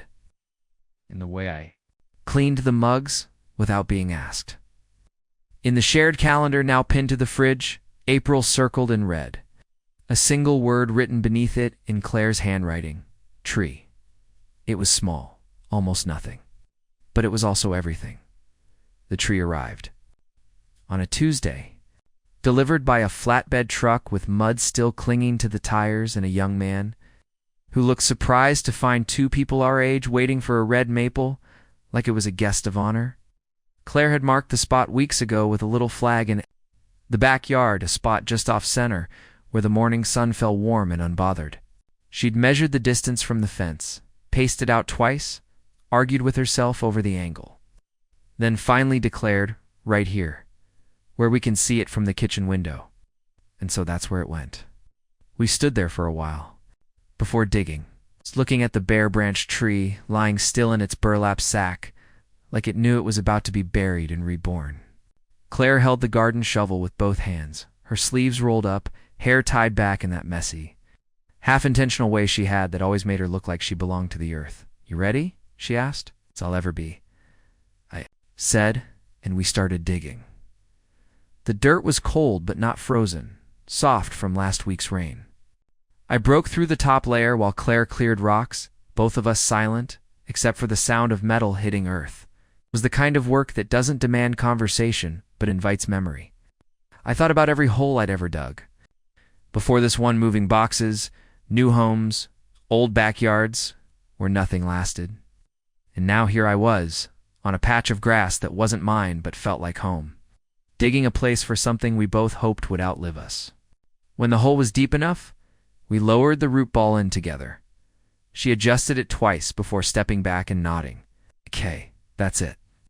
Then we filled it in, side by side, shovelful by shovelful, until the tree stood straight and still, a stake of quiet hope in the middle of everything. Claire stepped back, brushing dirt from her gloves. Do you think it'll take? She asked. I looked at the tree, then at her. It already has. That made her smile. Small, but full. The kind that only comes when you realize you've done something permanent. We didn't talk about what the tree meant, not directly, but we both knew. It was the first shared thing that would stay rooted here long after dinners were done and coffee mugs chipped. It was something that couldn't be undone with silence or second thoughts. It was commitment, not in the grand dramatic sense, but in the way that matters more. Daily, quiet, and chosen. I stepped forward, not to touch her, but to anchor her presence with mine. She didn't need rescuing. She needed witnessing. "What do you feel now?" I asked. She inhaled, slow. Power, not loud power, just the quiet kind. The kind that comes from knowing he doesn't get to live in here anymore. She took another step and ran her fingers along the wall. I thought this place would haunt me. But honestly, it just looks like what it is now. Room. A box. A former container for a version of me that no longer exists. We stayed only 10 minutes. No need to linger. No ghost to chase out. As we stepped back into the hallway, she turned once more, looked at the doorway, and whispered, "Thank you." I didn't ask who the thank you was for. Maybe for herself. Maybe for the version of her who had the courage to leave. Maybe just for the chance to walk back in and not collapse. We drove home in a comfortable silence, her hand on my thigh, mine resting over hers. No need for music, no small talk. Just the hum of the road and the thrum of something settling. Later, back at the house, she curled up on the couch with a blanket and a glass of tea, watching the light change through the living room windows. Oh. I sat beside her, close but not crowding. "Do you regret going?" I asked. "Not at all," she said. It wasn't closure. It was acknowledgement. That place held too much for too long. Now it's just a building. And I get to choose what I carry forward. I reached for her. "Hand, you're carrying strength. That's what I see." She looked over at me, her expression open. "Sure. Think I'm finally ready for the rest of my life." And the thing was, so was I. It was late one of those dusky, blue-toned evenings, where the sun hangs low and slow, like it's not in any hurry to leave. The air had just a whisper of spring still clinging to it, the kind that makes everything feel fresher than it should. We were on the back porch, legs stretched, drinks half forgotten on the table between us. The dog was asleep in a patch of shade. Wind chimes murmured somewhere nearby, just enough to remind us we weren't entirely alone in the world. Harper was sitting sideways in her chair, feet curled up, her face turned toward the horizon like she was trying to memorize it. She hadn't spoken in a while, and I hadn't filled the space. We'd reached that rare, quiet rhythm where even the silence felt like a shared language. She finally spoke without turning. "Do you remember the first time I asked you a question on this porch?" I smiled. I remember thinking I should lie to you and say no. She smirked, still looking ahead. "And instead you told me the truth. You didn't know what falling in love at 49 looked like, but you were willing to find out." I nodded, eyes on her now. "Still true, even now?" she asked. "Even with everything?" "Especially now," I said, "because everything is the point. The good, the hard, the parts that changed you before I ever got here. I didn't fall in love with your clean slate. I fell in love with your edges." She turned to me then, legs unfolding, feet slipping to the floor as she sat upright.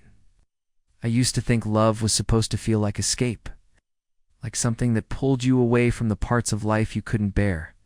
But now," she trailed off, eyes searching, mine. "Now I think love might actually be the thing that holds you steady through all of it. Not in spite of it, because of it." I didn't say anything at first, just reached across the table and took her hand. I never wanted perfect. Said I just wanted honest. And this assists the most honest thing I've ever known. She was quiet again, not withdrawn, just full. The way you get when you've been carrying something for so long that setting it down feels unnatural, even if it's safe. Then, slowly, she reached under the cushion beside her and pulled out something small, a box, not gift-trapped, not dramatic, just simple, wood, square. She set it on the table between us and exhaled. "Before you panic," she said, "this isn't a proposal, not in the traditional sense." My eyebrows lifted, and she laughed, a low, warm sound that landed like sunlight on the skin. "It's not a ring, it's something else." I opened it carefully, almost reverently. Inside was a single key, metal, unmarked, familiar. I looked at her. "It's for the lock on the back gate," she said. "The one I've never given anyone access to, not since I changed it." I blinked, holding the weight of it in my palm. "You don't even use that gate," I said. "I know," she replied. "Because part of me always needed it to be closed, a barrier, a boundary. But now, I want you to have the key, not because I expect you to use it, but because I want you to know you could. That there isn't a single door left I'm keeping between us." I didn't speak. I just closed the box, stood up, and walked around the table to her. She stood too, without hesitation, her hands reaching for mine before I even got there. "Is the part," I said, voice low, "where I'm supposed to say something profound? Something about commitment or love or how proud I am of you. But the truth is," I looked at her, really looked, "I just want to wake up with you tomorrow and do dishes and let the dog out and listen to you yell at bad cable news. I want all of it. Every ordinary day that feels like magic because you're in it." She leaned her forehead against mine. Eyes closed. "That's the thing," she whispered. "You make ordinary feel like a gift." We stood there like that, the sun setting behind us, the porch lights flickering on with that low, automatic hum. I pulled her close and kissed her slow. Unhurried. Familiar. The kind of kiss that doesn't announce a climax, just affirms a life. And when we pulled back, neither of us said it. We didn't have to. Because everything that needed to be said had already been lived. Later that night, when we were inside, cleaning up dishes and wiping down counters, I saw the box still on the porch. I walked back out, grabbed it, and slipped the key into the drawer, where we kept important things not because it needed to be used, but because it had already done its job. It wasn't a symbol of entry, it was a symbol of trust. In the hallway, as we turned in for the night, Harper reached for the light switch and paused. "You ever think about how strange this all is? That it started with a stranger installing a security system." I laughed, and ended with me never wanting to leave. "That's the part that still surprises me," she said. "Not that you stayed." "But that I let you." I touched her cheek. "And now?" "Now," she said, eyes clear, voice sure, "I want to spend the rest of my life letting you." We turned out the light. The porch stayed on, because some lights once turned on are never meant to be off again. Up next, you've got 2 more. Standout stories right on your screen. If this one hit the mark, you won't want to pass these up. Just click and check them out. And don't forget to subscribe and turn on the notification bell so you don't miss any upload from us.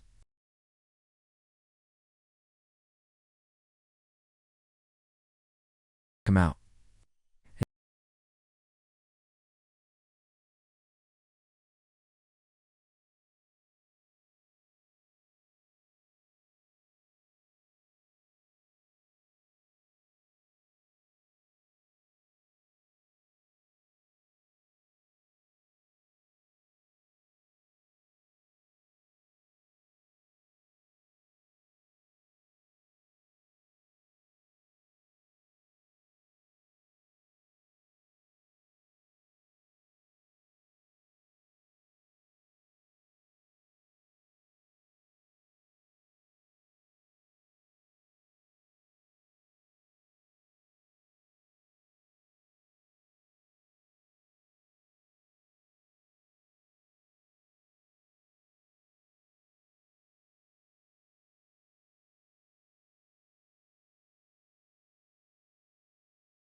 He told me about bedtime stories, about Max learning to tie his shoes, about early mornings in Florence with espresso that was too strong and neighbors who argued like opera singers. I told him about book club, about new tulips ordered, about how the nights felt longer without him, but never empty. We didn't need to explain. We'd stayed present in each other's absences. That was enough. We spent that night in the living room, fire crackling, dog curled between us, a glass of wine, and two familiar mugs on the table. And somewhere between the second cup and the silence that wrapped around us like a blanket, he turned to me and said, "Let's stop talking about life like it's something we keep falling back into. Let's live it now, side by side, every day we can." I nodded. We already are. And we were. Not starting over, continuing. It's lives no longer orbiting each other, but rooted together in love at last. Up next, you've got two more. Standout stories right on your screen. If this one hit the mark, you won't want to pass these up. Just click and check them out. Don't forget to subscribe and turn on the notification bell so you don't miss any upload from us.